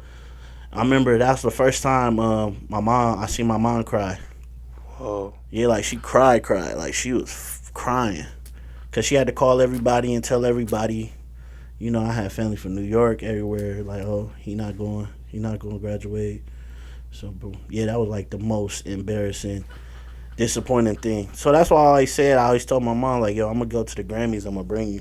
It's going to happen, though. It's just a matter of time. But I got to bring her. But yeah. So now that you went through the kind of high school experience, what's the agenda? So my dream was to go to New York, man. I said I was gonna fly. I was gonna graduate and go to New York, and I was gonna go to Baseline Studios, and I was gonna rap for Jay-Z. Obviously, that didn't happen. So it's like I graduated, and then in Fontana, you work, man. You got warehouses. It's even more warehouses now, but back then it was warehouses everywhere. Insane amount of warehouses. Yeah, it's crazy now. It's like the warehouse is right across the street from the school now. Yeah. That's wild. Like, you ain't even got no... He's not lying. You don't even have a view to dream. I remember you could just... Look at the mountains. Man, I remember being in school. Big there. Yeah. I manifest my life so crazy that I remember being in school telling myself, I don't care what I do. I just want to be out to go to lunch during the day. You know what I'm saying? I just want to be able to be outside where motherfuckers go to lunch during the day. I don't give a fuck what I do. Before I wanted to rap, I just wanted to do that. And I manifested that, and now I could do that. You know what I'm saying? But I just remember that. So it's like, you don't even have that now. You look out your school window now, you'll see a warehouse. You know, that's your future. Yeah, we used to. I remember walking to school and seeing the mountains full of snow. It was beautiful. It's a beautiful sight, man. That's why I love the IE. It's just like something different. Like Cherry, looking up Cherry. Man, it's entire just like. You don't get that shit in LA. LA ain't got that shit. It be all smoggy and just. No disrespect to LA, but I'm just saying they don't have that. Sure. You know what I'm saying? That inspiration. It's like I was, like we wasn't in the best financial situation, but I seen people in good financial situations. So I had something to aspire to be. You know what I'm saying? Like it wasn't like a shocker to see somebody in a Rolls Royce or Bentley or you know what I'm saying, these nice cars. You might see that, going down Harupa, Cherry, any of these streets, you might see that. It ain't a lot of them, but you'll see it, and you like, yo, if this motherfucker in this neighborhood, like, I can too. Man, like I remember when I heard this line from Hit Boy recently. He said, if my neighbor get blessed, I know God in my neighborhood or something like. That's deep. That's how we felt seeing all these beautiful things happen. You feel me?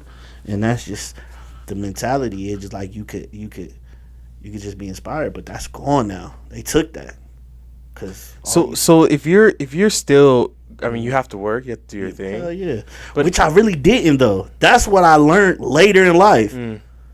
Like we get out of school and we feel like, oh my God, we got to get a job. Like, for what though? Like, who do you have to support? You just have to support yourself. And you're still working on the craft. Yeah, you could support yourself. You could like what I was doing a little bit. I could have supported myself. You feel me? For sure. But it's like I felt like, oh no, I need to do this. This right, the right thing to do. Da da da da. I got it. You know what I'm saying? I remember. I just remember, and then I think like right after high school. Was it that graduation situation that kind of felt like that? That made you feel like, damn, I might have to go. I have to go to work. Like try to like. Yeah, kind of like just help out something. And then I just remember I was just doing different things just to get by and shit.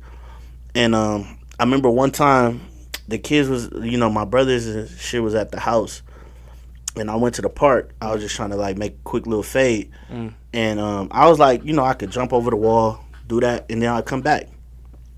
And I remember coming back, and Mom's had got off early, and she seen the kids was by themselves, and she was like hot, cause the graduation shit already had happened. So she like, yo, what the fuck? What are you doing? You know what I'm saying? And I'm just like, I can't really tell her what I'm doing. I'm just like, so I like say, oh, I went to go see my girl. Just make some shit up. And I remember she kicked me out, and that was right after high school. And then at the time, I called my pops, cause my pops at the time was like, he was like working on his own shit. He started like doing his own movies, right? So I was like, I called my pops, and I was like, man, my mom kicked me out, and my pops kind of felt a way about the graduation shit too, obviously. You feel me? Sure. But I called him. And I remember this shit. And this shit sticks with me. I remember him picking me up, driving me around. And he was, we just talking. and I'm telling them what's going on and just all the shit, you know. And then he was like, at the time, he was like, doing some house renovations, so he didn't really have a stable situation to stay. So, but he had my sister, my little sister, his daughter was there, and I just remember asking him like, "Yo, what can I?" And he was like, "Man, you're like, man, I'm in a situation right now. I ain't really got a spot, and where I'm at, I can't just bring, anybody. I gotta do what's best for the family." And I just remember that shit standing out to me, and it's just like, that shit fucked me up. That shit broke me, cause it was like, nigga, what? For the family. You know what I'm saying? It was like, I don't think he even know, but yeah, that shit was like, it wasn't like he did it intentionally, said it intentionally. It just, that was his natural feeling. So that happened, and then I stayed at one of my homies' house. He was still in high school, but we used to do music and shit. So I used to stay at his house. He used to make my beats and shit. He rapped too, but he would make the beats and shit. So I stayed with him for a little bit, but then his mom was like, "Hold on, nigga. Like, he here every day. Like, where he at? Like, you know what I'm saying?" And we at that age, like, cause I couldn't really like shower at their house. You know what I'm saying? Like, so they like, "Why you got this musty nigga?" You know what I'm saying? Like, And like he was like, "Man, mom's asking a question, like, cause he had his step pops too, and his step pops used to be tripping like motherfucker." So he was like, "Yo, I gotta, you gotta like bounce for a little bit." And I remember bouncing, and then I didn't know where to go, so I went to I remember getting on the train, going, just going on the Union, on the Union train and shit. And it's like, yo, I just seen people like, I just, fell in line in a sense. Like, slept. Just, just kind of like got all the, it's crazy. It's just like, it was a cleansing experience. I got all the tears. I got all the regret. Like everything at that stage of my life, I was able to just purge my emotions. Because ain't nobody judging you there, man. It's like, yeah, you sleeping on this bench, but there's somebody sleeping on the bench too. There's other people doing this. It was just like, it was a quick moment. You feel me?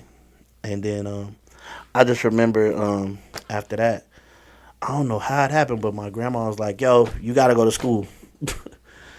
And I was like, "I ain't got no money." Like, you know what I'm saying? Like, how am I gonna go to school? And she's like, "I'm gonna take you to school. You gonna go to school. You gonna sign up to the school, and you gonna do something with yourself."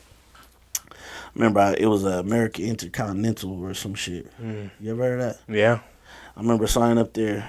It was some bullshit. Shouldn't have did that. Got a crazy ass school loan, put me in debt, and then they lose their accreditation. Yeah, man. So yeah, life been crazy, man. That was the beginning. That was my introduction to adulthood. Being, you know what I'm saying? Did it ever get any easier? Yeah. Hell yeah. When did that happen? When it started getting easy?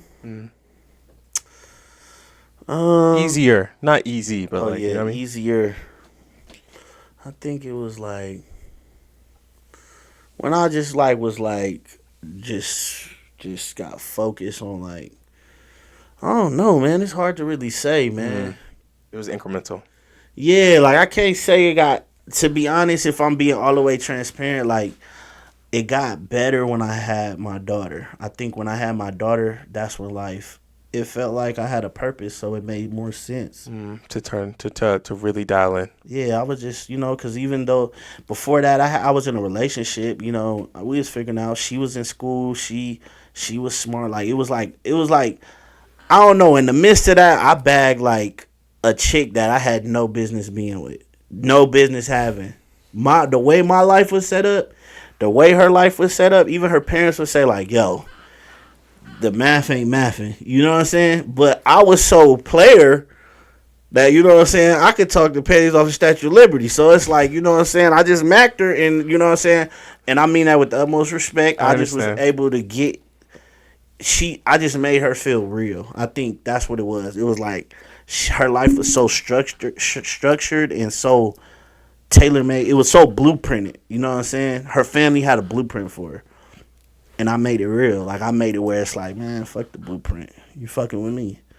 And that relationship went on for years, and to be honest, I didn't even know how to handle it. I didn't know how to utilize that love that she was giving me. Plus, I was so insecure with all my failures. Your situation, yeah. All I knew how to do was ruin it. That's what I meant when, remember I said, like, when shit be too good, I know how to sabotage it. That was a situation I sabotaged, but I learned a lot from it. I got a taste for different type of lifestyle that I would have never got if I wasn't with her. So I always will appreciate her for that. It's interesting how life gives you. You kept saying it, man. When things get real, God just gives little things. And she was one of them little things. Your grandmother came. Yep. She comes in your life. Your daughter comes. It's like these things that keep you kind of afloat, keep you going to where you need to go, to your purpose. But one thing I could say about that situation, she made me a better person, but she wasn't what I needed to go where I'm trying to go. I hate to do this to you, but I'm going to do it to you. Yeah. Can you dive into a little bit more, not just about the relation per se, but now, because one of the things I find really interesting, because the mention you said in the very beginning, you said, I said, who supported you? You said, not really anyone. Yeah. I said, but IE taught me something about who I am as an individual, but specifically that thing about love. Yeah. And becoming more about understanding yourself. Yeah. This is a very big journey of understanding who you are. Oh, yeah, facts. What do you stand for? You mentioned that kind of purpose side of things.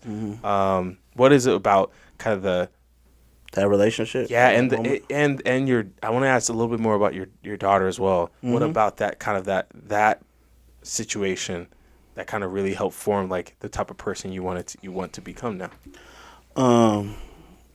Should I go in order? Like the relationship first? Or? The goal is to try to be as chronological as possible. Yeah. So with the relationship part, that taught me that so I used to be like I would go to, like, she had banquets. She was very smart, and she was very like like a person that like their life is just like set for victory, right? So they go to school, they got their extracurriculars, and then they got, they go to the little banquets for like college and all, Do you mind if I ask you what the age difference is here? With me and her? Yeah. At this time. Well, how old I was? At that time. When we met, right? When we met, I was 19 and she was 17. Oh, okay. Yeah. Okay. So, yeah. Run it. Yeah, it actually sounds bad, huh? Like on smart. But like we went to school together, so I knew her prior to. I understand. You feel me? So, long story short, like she just had her whole life, like, you know what I'm saying, mapped out in a sense. So it's like I was going to like her games, things like banquets and different stuff, and it's like I would be like, they were, steak, right? I remember the first time we would be like at a steak thing or like lobster or sushi. It would be all these like good things, right? And I would never I'll be like, oh, I don't like that. I don't eat that. And it wasn't that I didn't like it. I never had it, so I'll be like, nah, I don't eat that. So, but then she'll be like, but have you had it? I was like, no. Like, maybe you should try it before you say you don't like it. And I'm like, all right. And I'll be like, nigga, now I love steak, lobster, and sushi. You feel me? But I remember her pops would say stuff like, hell, if you can't afford this, you shouldn't get accustomed to liking it if you can't afford it. You feel me? And I'll be like, yeah, see, that's how I felt, But she'd be like, nah, fuck that. Like, we gonna be married. We gonna be rich. You ain't gotta worry about that. You know what I'm saying? Like, she was like, she was like, I got us. Don't worry. And I ain't never been that type of person. You feel me? Like, I don't like I appreciated that, but I ain't in the business of trying to find a woman to take care of me. But she wanted to take care of me. You know what I'm saying? So that's always been the dynamic. It's like, she loved me. I loved her for sure. But it was like, being with her, it's like, nah, I wouldn't have been a man. You know what I'm saying? I would have been like, you know what I'm saying? It just wouldn't have worked. Yo, you're talking about one of the things I found is so crazy. Yeah. Okay, sorry, I'm about to drop something on you. So I just hopefully you're good. Yeah. You had a woman your entire life almost damn near take care of you. Your mom, your entire life. You had someone who literally grinding, struggling to try and take care of you. right? Even your grandmother essentially does the same thing. Yeah. But I can see this sense of just kind of feeling like you wanted to have control of your life. You know, you wanted to feel like that you earned it. This fight for trying to do. That's so cool. Your story is so cool, man. Is it? I think something about you is it's a really good lesson, and it's a really good. I think your journey is going to be really interesting. But I completely can see coming from the child in the past that you have, the fight that you had. There's always something. There's always something. When things are just about to get really good, you just feel in the back of your mind, something's gonna come. I'm about to graduate high school. Something comes. I'm about to go and do something. Something comes. It's always. And so I can see how you have this in your mind, like I can't get used to this food because something's gonna come. Something's gonna fuck it up, and it ended up being me. Yeah, man, that's so. Because I was thinking something's gonna come, and I ended up being the something. That's what makes it wild. Because I ended up being self-sabotaging my own self because it's too good to be true. Because I've never had it that good. I've never had nobody like she loved me differently than my mom loved me. You know what I'm saying? You know when you have a person that just lays on your chest just to hear you breathe type of thing. You feel me? A person that like stays on the phone just to hear you. You know what I'm saying? Like she'll stay on the phone all night for that. You know what I'm saying? Like that type of love. It's like, that shit weird. You know what I'm saying? But it's not. That's love. That's the way you should be loved. You never had it. Exactly. So to me, I'm like, you don't know what doing too much. You don't know. Yeah. Damn. You can't even receive what you're supposed to be receiving. It feels so foreign. It feels very like you're just so.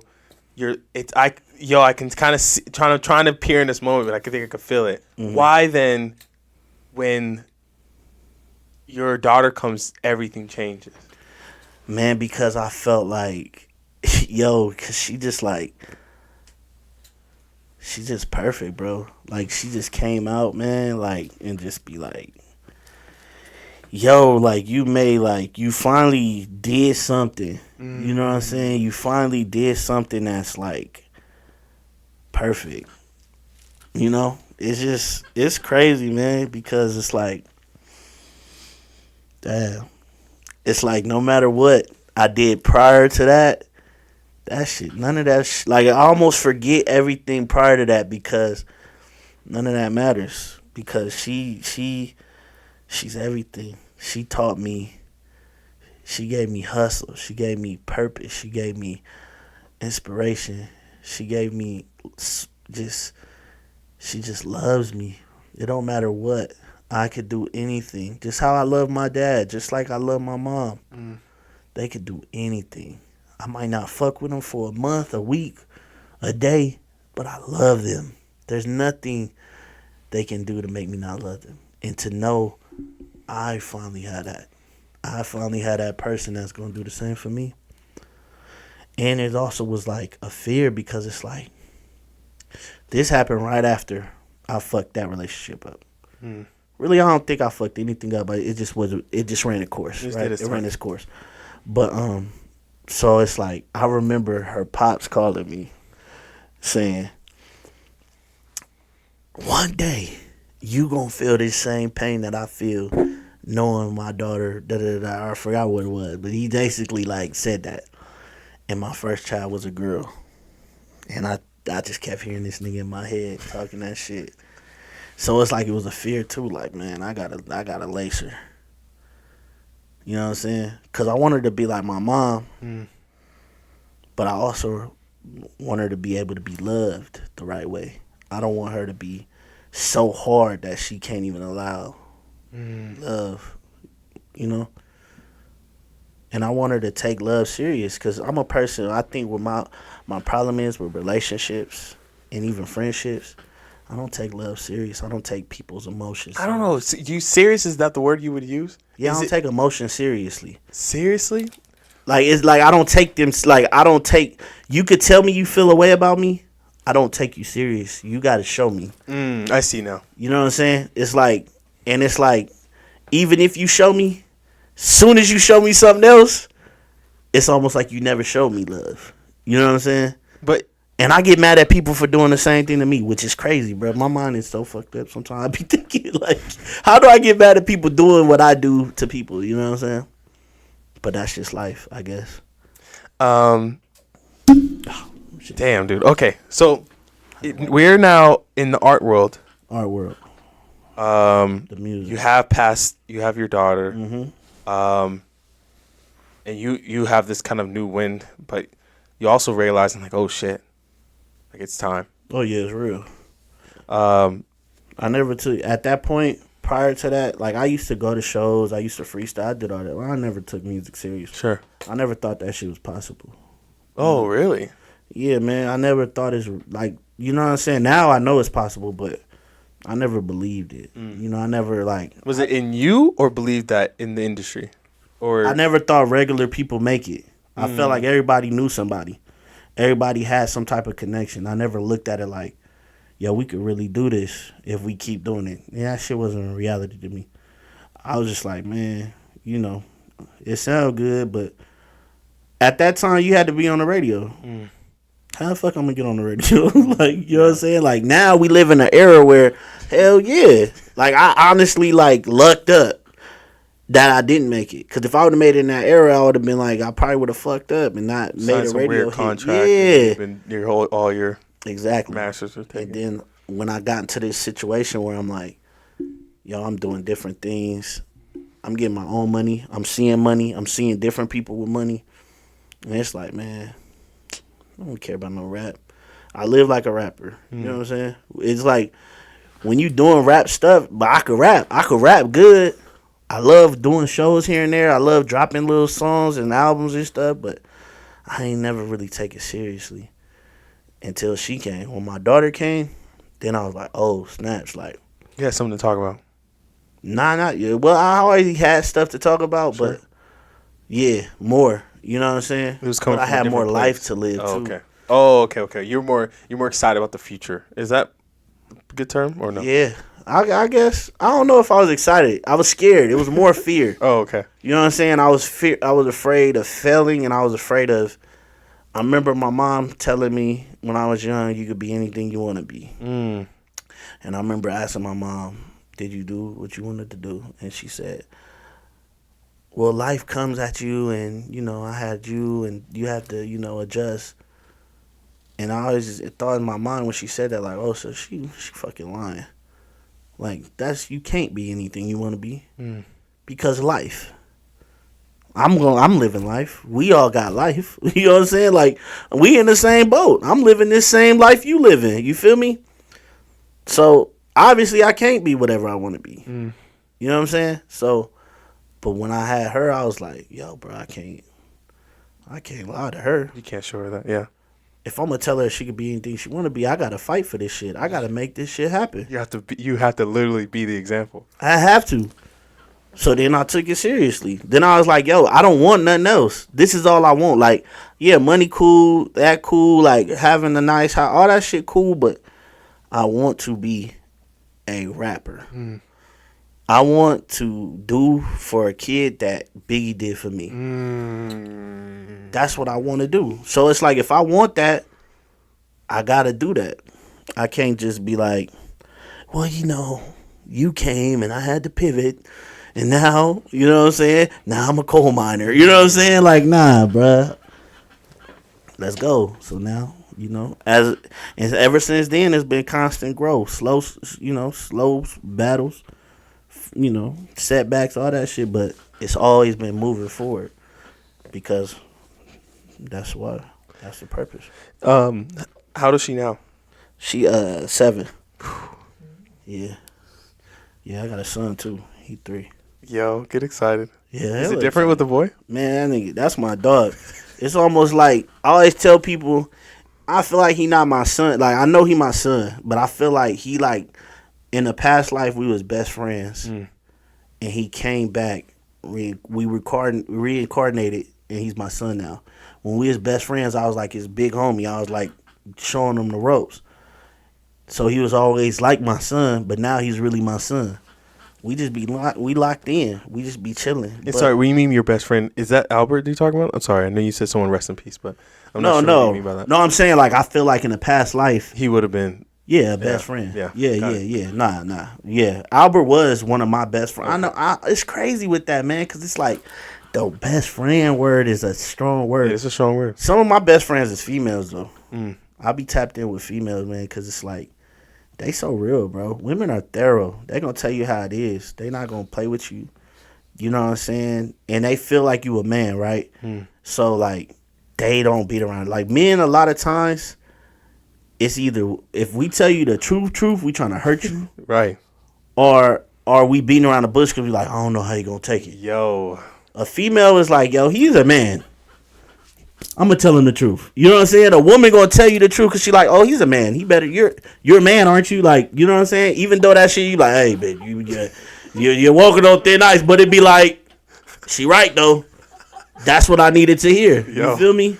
And that's why I like tap in with women like that. Even in business, it's like I'd rather deal with women because they not going to yes you to death. You feel me? They're going to be like, hey, look. Boom. This is what you look like a lame. You're doing corny shit. You da-da-da-da. And then you like, hey. Like, hey. You know, get over it. You're a man. Like, you know what I'm saying? They quick. A woman is quick to tell you like, get your ball, you know, grab your nuts, do something. Like, they quick to, like, really test your masculinity. You feel me? So it's like, your homeboy's gonna do like, hey, bro, you know, I ain't trying to make, you know, bro be tripping. I ain't trying to. Yeah. You know what I'm saying? Yeah. Females don't give a damn about that. They gonna tell you how it is. Your girl gonna lie to you. Just like you gonna lie to your girl. You feel me? Because it's like, yo, I'm not trying to fuck up what I got going. You know what I'm saying? So, and she like, I'm not trying to deal with this nigga with it. But your homegirl gonna always keep it funky with you. Thorough. She gonna tell you what it is. That's why you gotta keep female homegirls. What is some of the your favorite tracks that you've had that you've really kind of put your heart and soul into? Oh, like music? Oh, shoot. Man, my favorite tracks. I wrote a song about my friend Albert, maybe like in 2012. And that was the first time I cried recording something. And I was like, when I did that, I was like, okay, this music thing is therapeutic. That's what, like, I always, like, was just, you know, it was just, let's just talk shit, you know? It never was like, damn, this is therapeutic. Then after that, I wrote a song about my daughter, and it was called Georgia's Laugh, and I put her laugh in the beginning of it. And that was the second time I cried writing the song. And it was like, the other time was a sadness cry. This time was like a happy cry. So it was like, yo, this music shit is really therapy. You know what I'm saying? And but the thing, my biggest thing as a creative is that, yo, I know how to make bops, right? I know how to make really like songs that you could just play. And when I be trying to talk about what I'm going through, it gets lost in it. You know what I'm saying? So it's like I've realized a lot of times when I'm in my therapy stuff, when I'm doing that type of music, I just keep it to myself. Whoa. Yeah. I don't think people, like, it's like, okay, like Jay-Z, right? I love Jay-Z. Jay-Z's dope. But you never really heard Jay-Z really I see. I know. Show it all until like 444. Right. You know what I'm saying? Yep. That's when you like, oh shit, Jay-Z got a heart. Like, you know what I'm saying? So it's like, yo, every artist is different, you know? It's like he even said, like, you know, lyrically I could be Talib Kweli, you know, but I don't do that, you know? Because, you know, I feel like it's other artists, that's their thing. You know what I'm saying? People love to hear that from them. And I feel like, I don't know, I'm just not one of them type of people that make people be like, yo, poor yo. You know, I'm not, you know, like, we know 50 Cent mother died. We know that had to be traumatic for him. But is you trying to hear that, or are you trying to hear in the club? Yeah. You know what I'm saying? It's just, sometimes that just be the dynamic when you're an artist. And that's just what I be with. So it's like, yeah, a lot of the songs that touch me like that, people ain't even heard, or like they always look over those records. But I have them. I love them, and I just now studio anything I create. Like when I get in, like I realize when I'm in, because I get depressed a lot. Any creative they get depressed. So I get my depressed moments, and when I'm depressed, I just go to the studio. I just record. Or write. That's why I write so much, because if I don't, you became a drawer to a writer.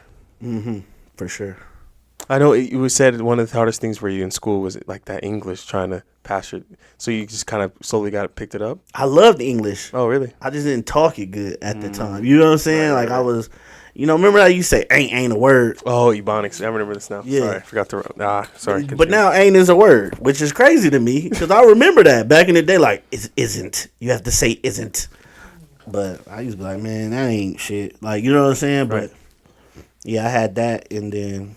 growing up with my grandma, I think that kind of like, her being country as hell, I be talking like her. You know what I'm saying? Like, whole thing about it is, like, you know what I'm saying? Talking, and that's pretty much spilled over into school and stuff. But I always loved English and history. History, my shit.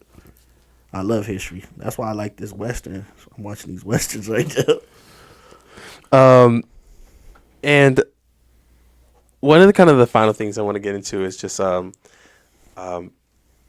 you saw what a father figure was to you. Mm-hmm. And you're on the journey of, obviously, the goal of success and showing your children, like, hey, look, this is what it is to chase a dream and to achieve it. Mm-hmm. What do you kind of want to do? I hate to say this word differently, but what do you want to really show your kids that maybe that your father wasn't able to show you?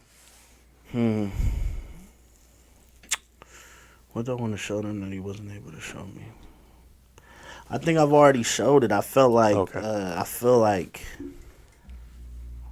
I don't know, my pops isn't the most affectionate, you know what I'm saying? He's just not that type of person. My mom's is the same way. She's not that affectionate. They're not the hug you, and that's how I am. I'm very affectionate with my kids. I love them. I tell them I love them. I know my parents love me, but I had to open up that conversation. You know what I'm saying? I'm the one who started saying I love you. I remember the first time I told my mom I love you, just saying I love you. She was like, what's going on? What you doing? You okay? Who over there? You know what I'm saying? I'm like, Ma, I love you. Like, it ain't I'm not about to do nothing crazy. I just love you, And it's like, I feel like this generation, that generation we had a healing generation. We don't play the victim. We just heal. And I feel like my parents and a lot of our parents, they were on a make it happen. Just keep it in. You don't have no feelings. You don't have no emotion. You don't go through things. Survive almost. Yeah, and then that's why either your parents were cold, or they were addicts, or they had other vices. You know what I'm saying? Like, everybody's parents had different things, the way to cope with life. You know what I'm saying? And it's like, I feel like just because you quiet, just because you reserve, don't mean you're strong. You know what I'm saying? You're not strong just because you're like, I don't have no emotions, I have no feelings, I'm strong. That doesn't make you strong. I feel like knowing your emotions, knowing how to handle them, knowing how to express them, that's the real strength. Knowing how to talk through them, communicate through them, that's the real strength. Yo.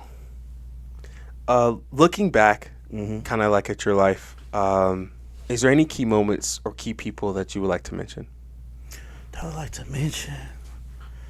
Man, I don't know.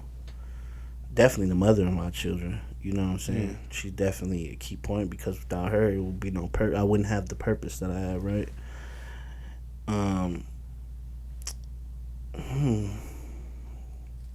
I feel like I've spoken to everybody else in a sense. You know what I'm saying? Like, yes. I feel like a lot of the other key people that are in my life now, they are still in it. You know what I'm saying? So it's like, it's no need to, because I don't want motherfuckers taking my people. You know what I'm saying? You don't want to shout people out too soon, because people be like, oh, shit, that, you know what I'm saying? Because, these is my chess pieces, just like I'm their chess pieces. So it's like, you can't give too much away. You know what I'm saying? The people who know who they are, they know what they mean to me. You know who you are, you know what you mean to me.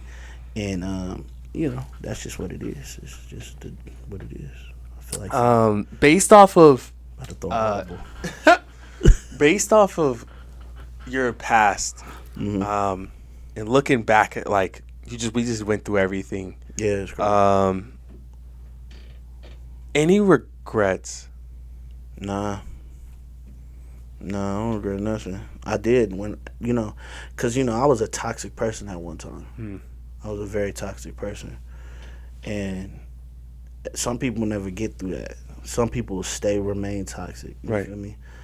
I came to a conclusion that I don't want to be this way. I want to be happy. You made a choice. Yeah, I want to do whatever I got to do to be happy, be successful, and get out of my own way. Take control. Exactly. So with doing that, you're like you gotta do the work within. I tell people all the time, you gotta do the work within. So when you do the work within, there's no regret because you know why everything happened. Like how I said, like the good and the bad, those are all key components.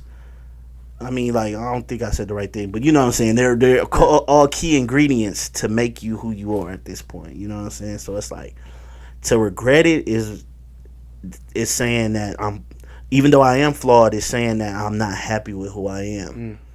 You know what I'm saying? I love who I am. I love what I've grown to become. I still have a lot of work to do, a lot of healing to do, but I think I'm fucking with me. I fuck with me to the fullest. Love that. If you're gonna give me 1 second. Yeah, no problem. So looking back at your life, your mother's side of the family, grandmother's from Alabama, father's side from New York. He passes away she's at 12 years old. Your dad's side of the family, your grandmother, your grandfather are there. Grandpa's smart. He got that knowledge, that book. He's biting his tongue. Yeah. Grandmother's tough, super good. But even though she has this strong, stern mentality, she also kind of has that kind of Alabama style, like your other grandmother as well. Super strong women in your life, and your mom picks up on that heavy. But that's almost kind of opposite. Almost like your dad is like a mixture of your grandfather from New York. That kind of hustle, got to make shit happen. And even him, he's living a really good life. And you get to see those glimpses. You get to be able to experience some of that, be able to go to get a taste of what that life could be. But never too close, never enough to get really like assimilated and comfortable, because you're right back at your mom's side and seeing the hustle, seeing the grind, seeing the fight to try to fight for more and not giving up. Someone who had literally a full scholarship ready to go, right? But with having you and the choices that she had made, right? She doesn't give up on her dreams, but she then just goes and focuses on, I just need to survive to be able to thrive. But she doesn't find the love that she's really looking for. But your dad is almost building a whole nother life for himself as well. So you're kind of married. Don't forget that. No, for real. Yeah, he married the person, and I fuck with my stepmom, but he actually married the woman that he cheated on my mom with. And this has become the you in the middle. You are there to literally figure out almost life on your own, going through school up in Compton, right? Inglewood, trying to fucking Inglewood, just like having teachers tell you like you're not like you. Why are you speaking the way you speak? Why are you doing the things you do? Second guessing yourself. You're introverted. You're just to yourself. You ain't trying to cause no problems. You're trying to just look. I'm just almost trying to escape. Just trying to give myself just some space. You're fighting everybody because you literally fighting for your life in these situations, right? You go and transfer to Fontana. The cops say no, come back. You get thrown back. You try to go to New York. No, come back. Like it's just like, okay, you never could find a home. Can't find a place to, like really to figure out who you are. Can't dig your roots until you land in the IE. When you finally get a chance and a person, Albert, gives you a little opportunity to meet and connect with all these different people.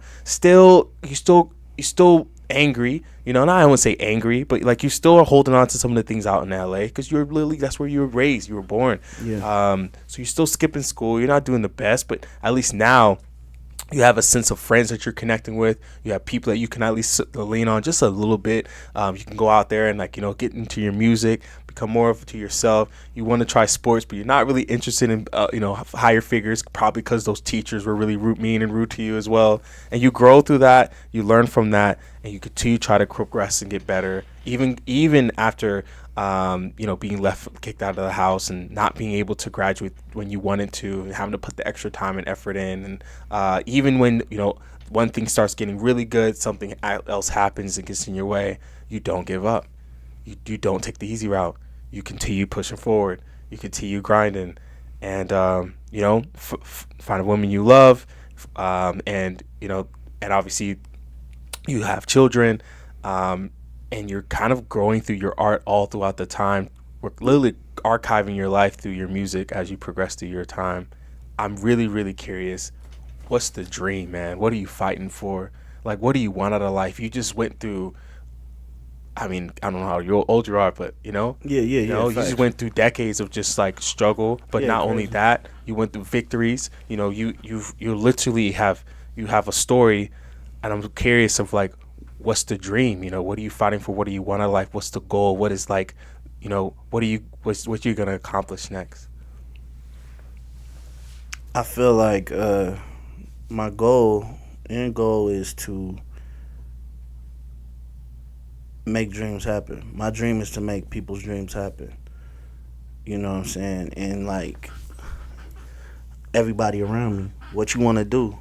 Like, I feel like I've never had nobody there, like you said, that really supported and believed enough to help me get to where I want to get. So when I get there, I know the way to get there, and I want to provide it for others.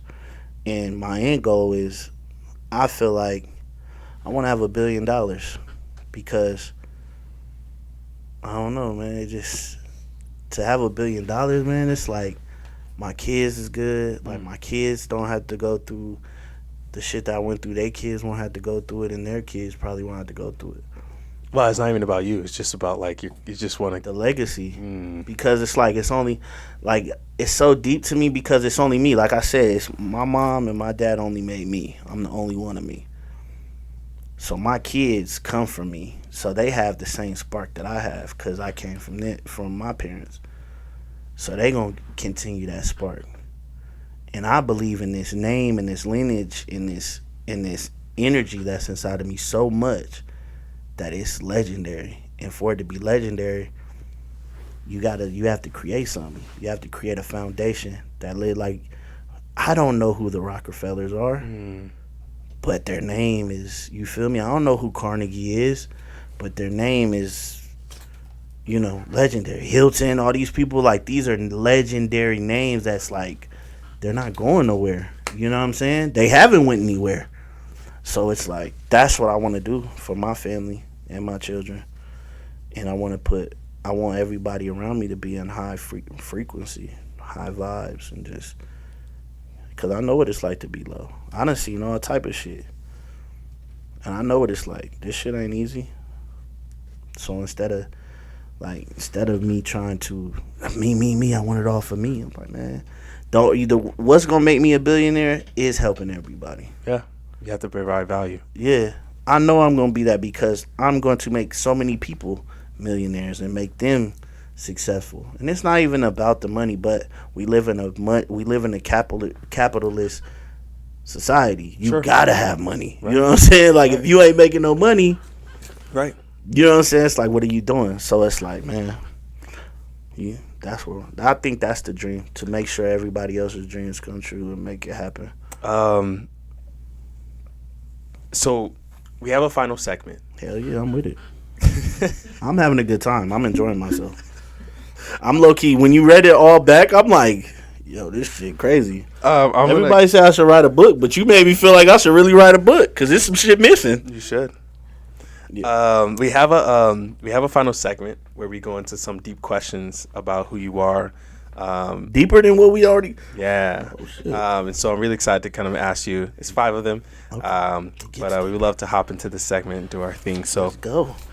If I'm going to get started, this is kind of cool. What's the wisest thing anyone ever told you? The wisest thing anybody ever told me? The wisest thing anybody told me was we ain't gonna make it out of here alive. It's simple, but that shit's deep. You're not gonna make it out of here alive. So basically, I took it like you. And you know what's so crazy about the person who told me this? And at the point in time they told me this, and I haven't been able to find this person since. I low-key don't know if this person was a person. That's how spiritually I am. I know it might sound crazy, but this person could have been an angel. It could have been I don't know who it is. You know what I'm saying? But when they said it, it stood so much. It's like, yo, you're not going to make it out of this alive. And I took it as, yo, do what you got to do, because you're not going to make it out of here alive. So what's the alternative? Be miserable? You're going to die anyway. Run it up. So strive. Yeah, run it up. Oh, damn, I'm going to save this question for last. If you had to swap bodies with anyone, who would it be and why? Morris Chestnut. Morris Chestnut? Yeah, just because. Young Morris Chestnut, too, though. Okay, for the audience, if they don't know who it is, you want to describe him? He Ricky from Boys in the Hood. He the dude from, what is it? Best Man. Yo. I always feel like so my confidence so crazy in my mind. Like me and my auntie be arguing, cause she love Morris Chestnut, and I be like, I look just like, you know what I'm saying? Like we the same, like we pretty much twins. So in my mind, when I have no shirt on, when I'm out here doing me, I'm Morris. Like I feel like I am Morris Chestnut. So that I would feel like just to make other people comfortable with my confidence of how I feel, Morris Chestnut probably, because I already think I am Morris Chestnut. Get excited. Yeah. What are you doing to become the best person you want to be? Doing the internal work. You know what I'm saying? Always working on my mind, my mental, because it's a lot of things that's quote unquote cliche, but like they're cliche because they real. Knowledge is power, shit like that. Like I always learn. My 3-year-old could teach me something. Always be open to learning, listen to people. My bad thing, my toxic trait is when you first tell me it, I'm probably gonna be hot. I'm probably gonna say some shit like, I ain't fuck with that. But just give me a moment, because when I soak it in and really think about it and digest it, I'll be like, all right, you was right. Let's run with that. You know what I'm saying? But I'm always listening. I'm always open to it. That's why I've survived. A lot of my people ain't survived. A lot of my homies ain't survived. I survived because I listen, not pay attention. So, yeah. When was the last time you laughed so hard you nearly pissed yourself? Man, when I broke my leg. Man. We was in the car, man. Me and Scoop, we in the car, and we driving, and I'm like, nigga, I knew I shouldn't have jumped off that damn, you know what I'm saying? And we just started laughing, like, nigga, what was you thinking? Like, man, I wasn't thinking, And yeah, I almost peed on myself. Can you explain how you broke your leg? Man, so I was doing a show, man. Let me tell you, this shit is crazy. Look, so I'm at this show. I got this Versace robe on, no shirt, some white jeans. I still got the white jeans at the house. I think I might like put them in like a thing. So I have some white jeans and some gold Air Max. I don't know. I just gotta paint the picture. Right, I was looking like with some gold Air Maxes. So I'm on stage. We on the last song. We have Lamert Park, and it's a crowd, right? But if you see the video, it looks like it's not a crowd, but it's a crowd. But they like back, some like, oh, we not fucking with it, So I'm trying to get them to come to the stage. So I'm like, fuck it, you know what I'm saying? I'm about to do some wild shit to get them engaged.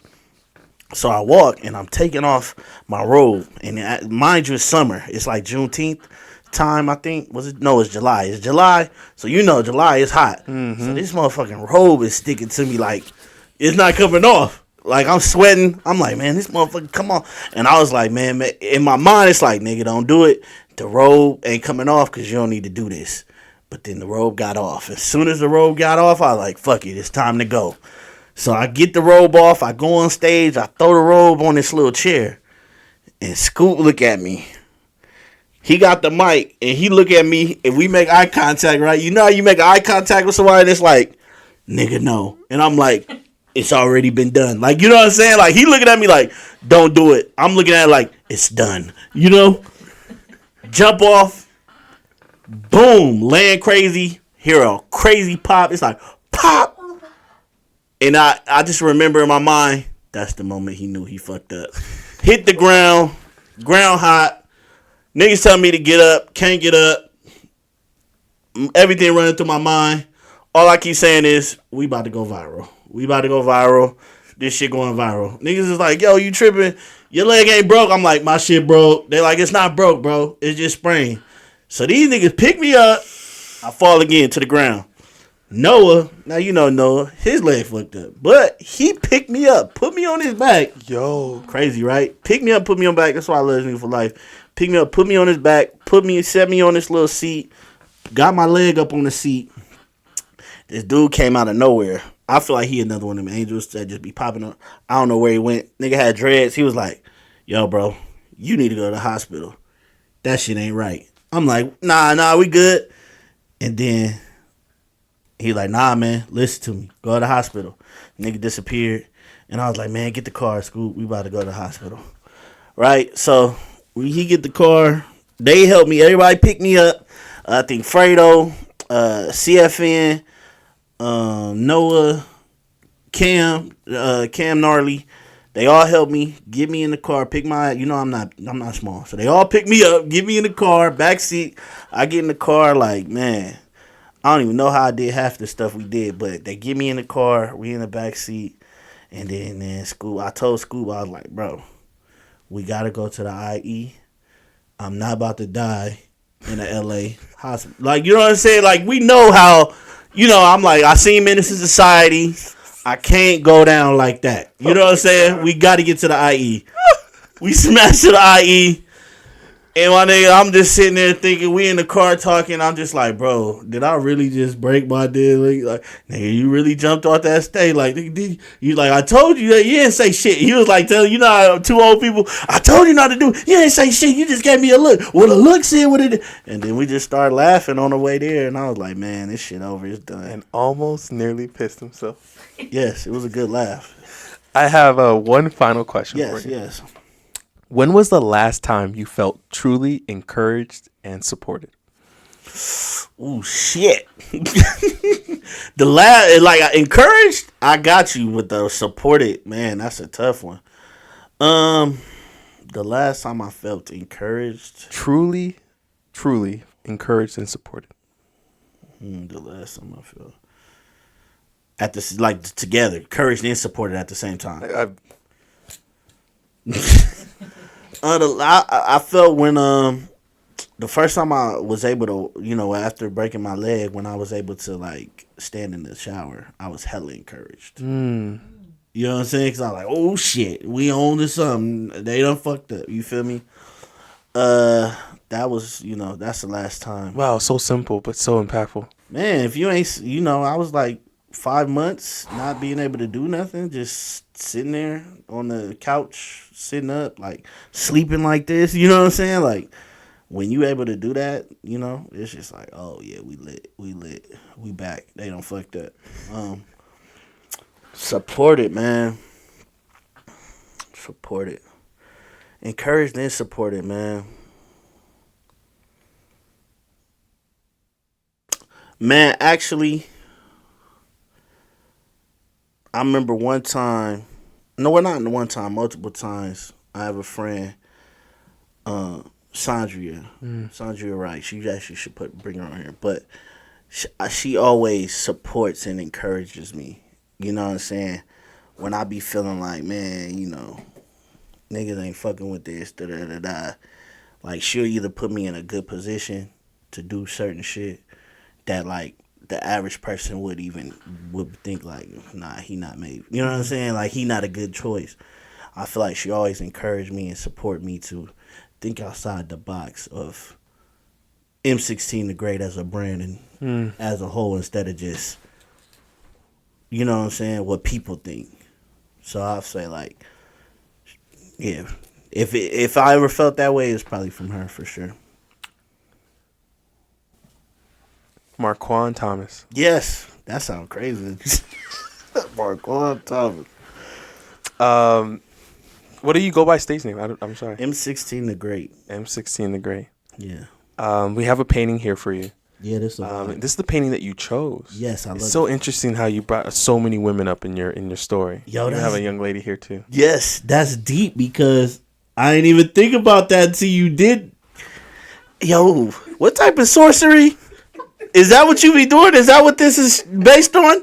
Did you just do some fucking what's that shit called? You did some Chris Angel shit to me right now. Was this some Chris Angel shit? What the hell? This sister girl. I call this painting sister girl. I don't know.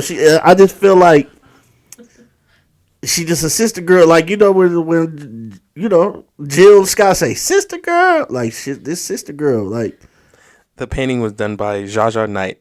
She's my grandmother. You lying? Swear. Yeah.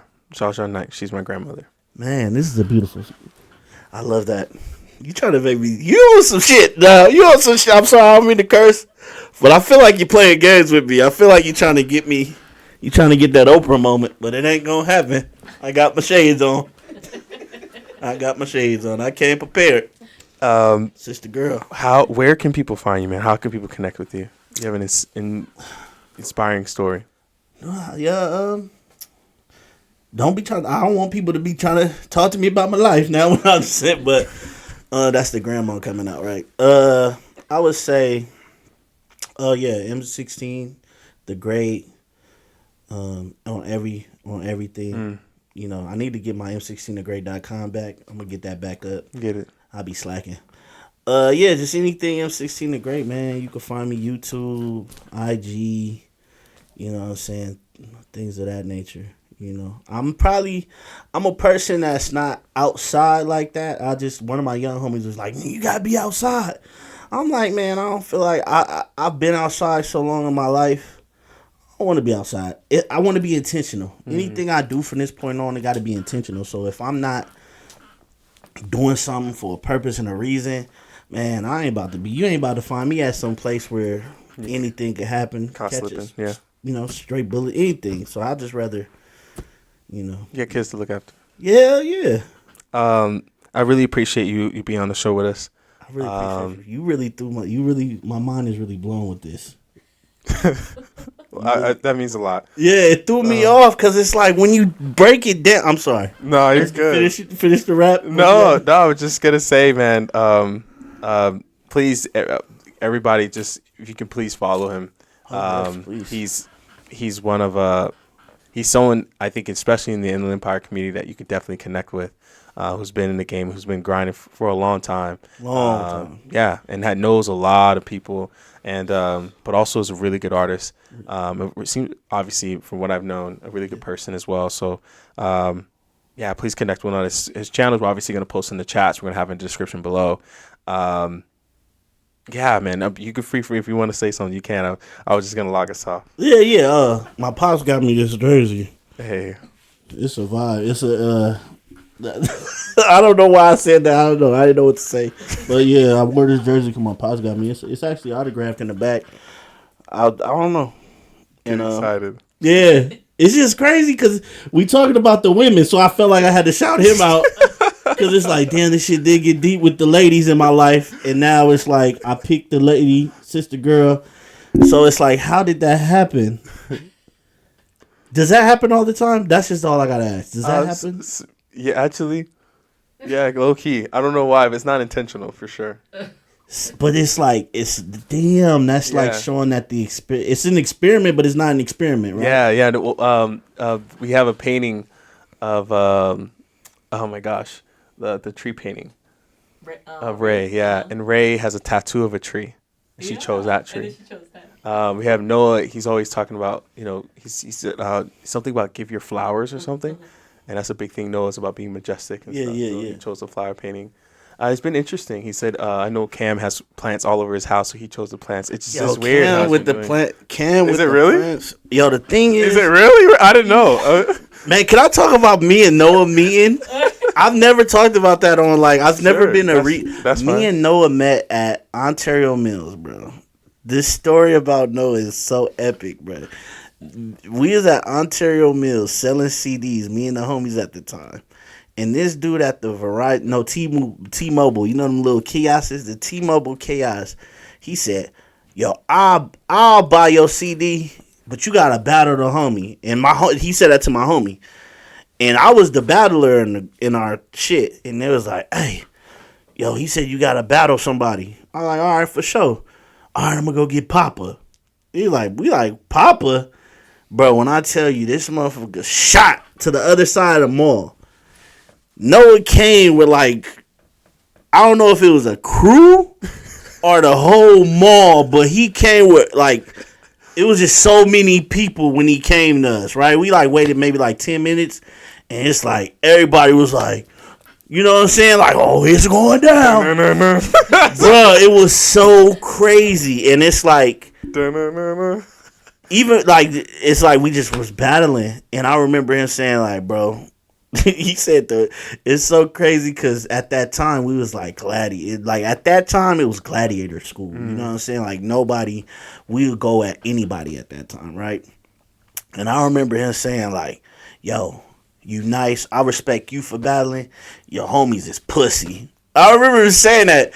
And now Noah would never say that now. Yeah, he wouldn't. Yeah. But back in the day, like that's why I fuck with Noah and I fuck with Cam, because I know them. Like we've transitioned to great people. And I remember we wasn't always great people. You feel me? Like we wasn't always cool and da-da-da-da. We had, and I'm not saying they were bad people, but it's like we was people. We was really young, not giving a fuck. You know what I'm saying? I remember going to South by Southwest with Cam. I ain't gonna go into detail, but he a wild boy. We was in South by Southwest. This is like way back. And I just remember they were like him and his crew, they were the Krillies. And I was like, these niggas is like the ASAP mob. But this is before the ASAP mob. You know, I'm like, yo, they were wild. Like, they were just beating people up and popping Molly. I was just like, yo, this shit, I ain't never seen no shit like they really rock stars, right? And it's like, bro, he ain't nothing like that now, bro. He hella chill. But he always been a nigga with plant. Like, we'll be in the studio and he'll be like, talking to plants, bro, like real shit. Like he'll rub them and like, how you doing? Is he taking care of you? I'm like, the fuck is wrong with this dude? You know what I'm saying? But that's just him. He like that shit. He like plants and he be spraying and shit. Like, I thought that was like a lady thing, but he on that shit. He'll spray the plants. You know what I'm saying? And Noah, man, he just the thing about Noah that people gotta know though. He cool. He positive, but do not get it fucked up. You know what I'm saying? I think people might sometimes get it fucked up because he is so cool. I would just want to tell niggas like, hey, he is for San Bernardino. Yeah, he is for San Bernardino. Don't get it. You know what I'm saying? Don't get it fucked. He's doing a lot of work on himself, but I wouldn't get it fucked up when it comes to Noah. That's my brother though. Lisa too. Ray, she's like, man, I remember just coming across her, meeting her. She's probably one of the most great people I've met. You know what I'm saying? Like, I don't go to this arc. I like this arc that we're going through. Yeah. Like, I don't go to people's shows. I've went to multiple of her shows just to see her do her thing. You know what I'm saying? To the point, like, where, like, women in my life would be like, what the fuck? You know what I'm saying? Like, even people that I wasn't dealing with in that way will be like, hey, what's up? What's up with this? You know? But that's just my daughter. Like, I really, like, she come from the trenches, and she like, yo, how do you come from the trenches and be that good of a person? That's crazy to me. Like, where niggas come from, it's like, man, I be tripping. Like, I be like, yo, we good, man. I feel like we, regardless of where this life take us and what this art takes us, we're good. We already good. We already set in stone. You know what I'm saying? I'm sorry. No, dude. This was huge. I appreciate you so much, bro. This is deep. This is a deep. I feel like I had a great time. Thanks. Thank you.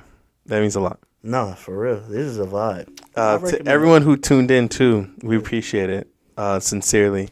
Taking your time out of your day to hear about someone, it means a lot. You know, the goal for here is this is the beginning, right? We went through the beginning of the never-ending story of Mr. Marquan Thomas and the legacy that he's going to provide, and we're excited to bring him back in a couple of years to see and see how things are going.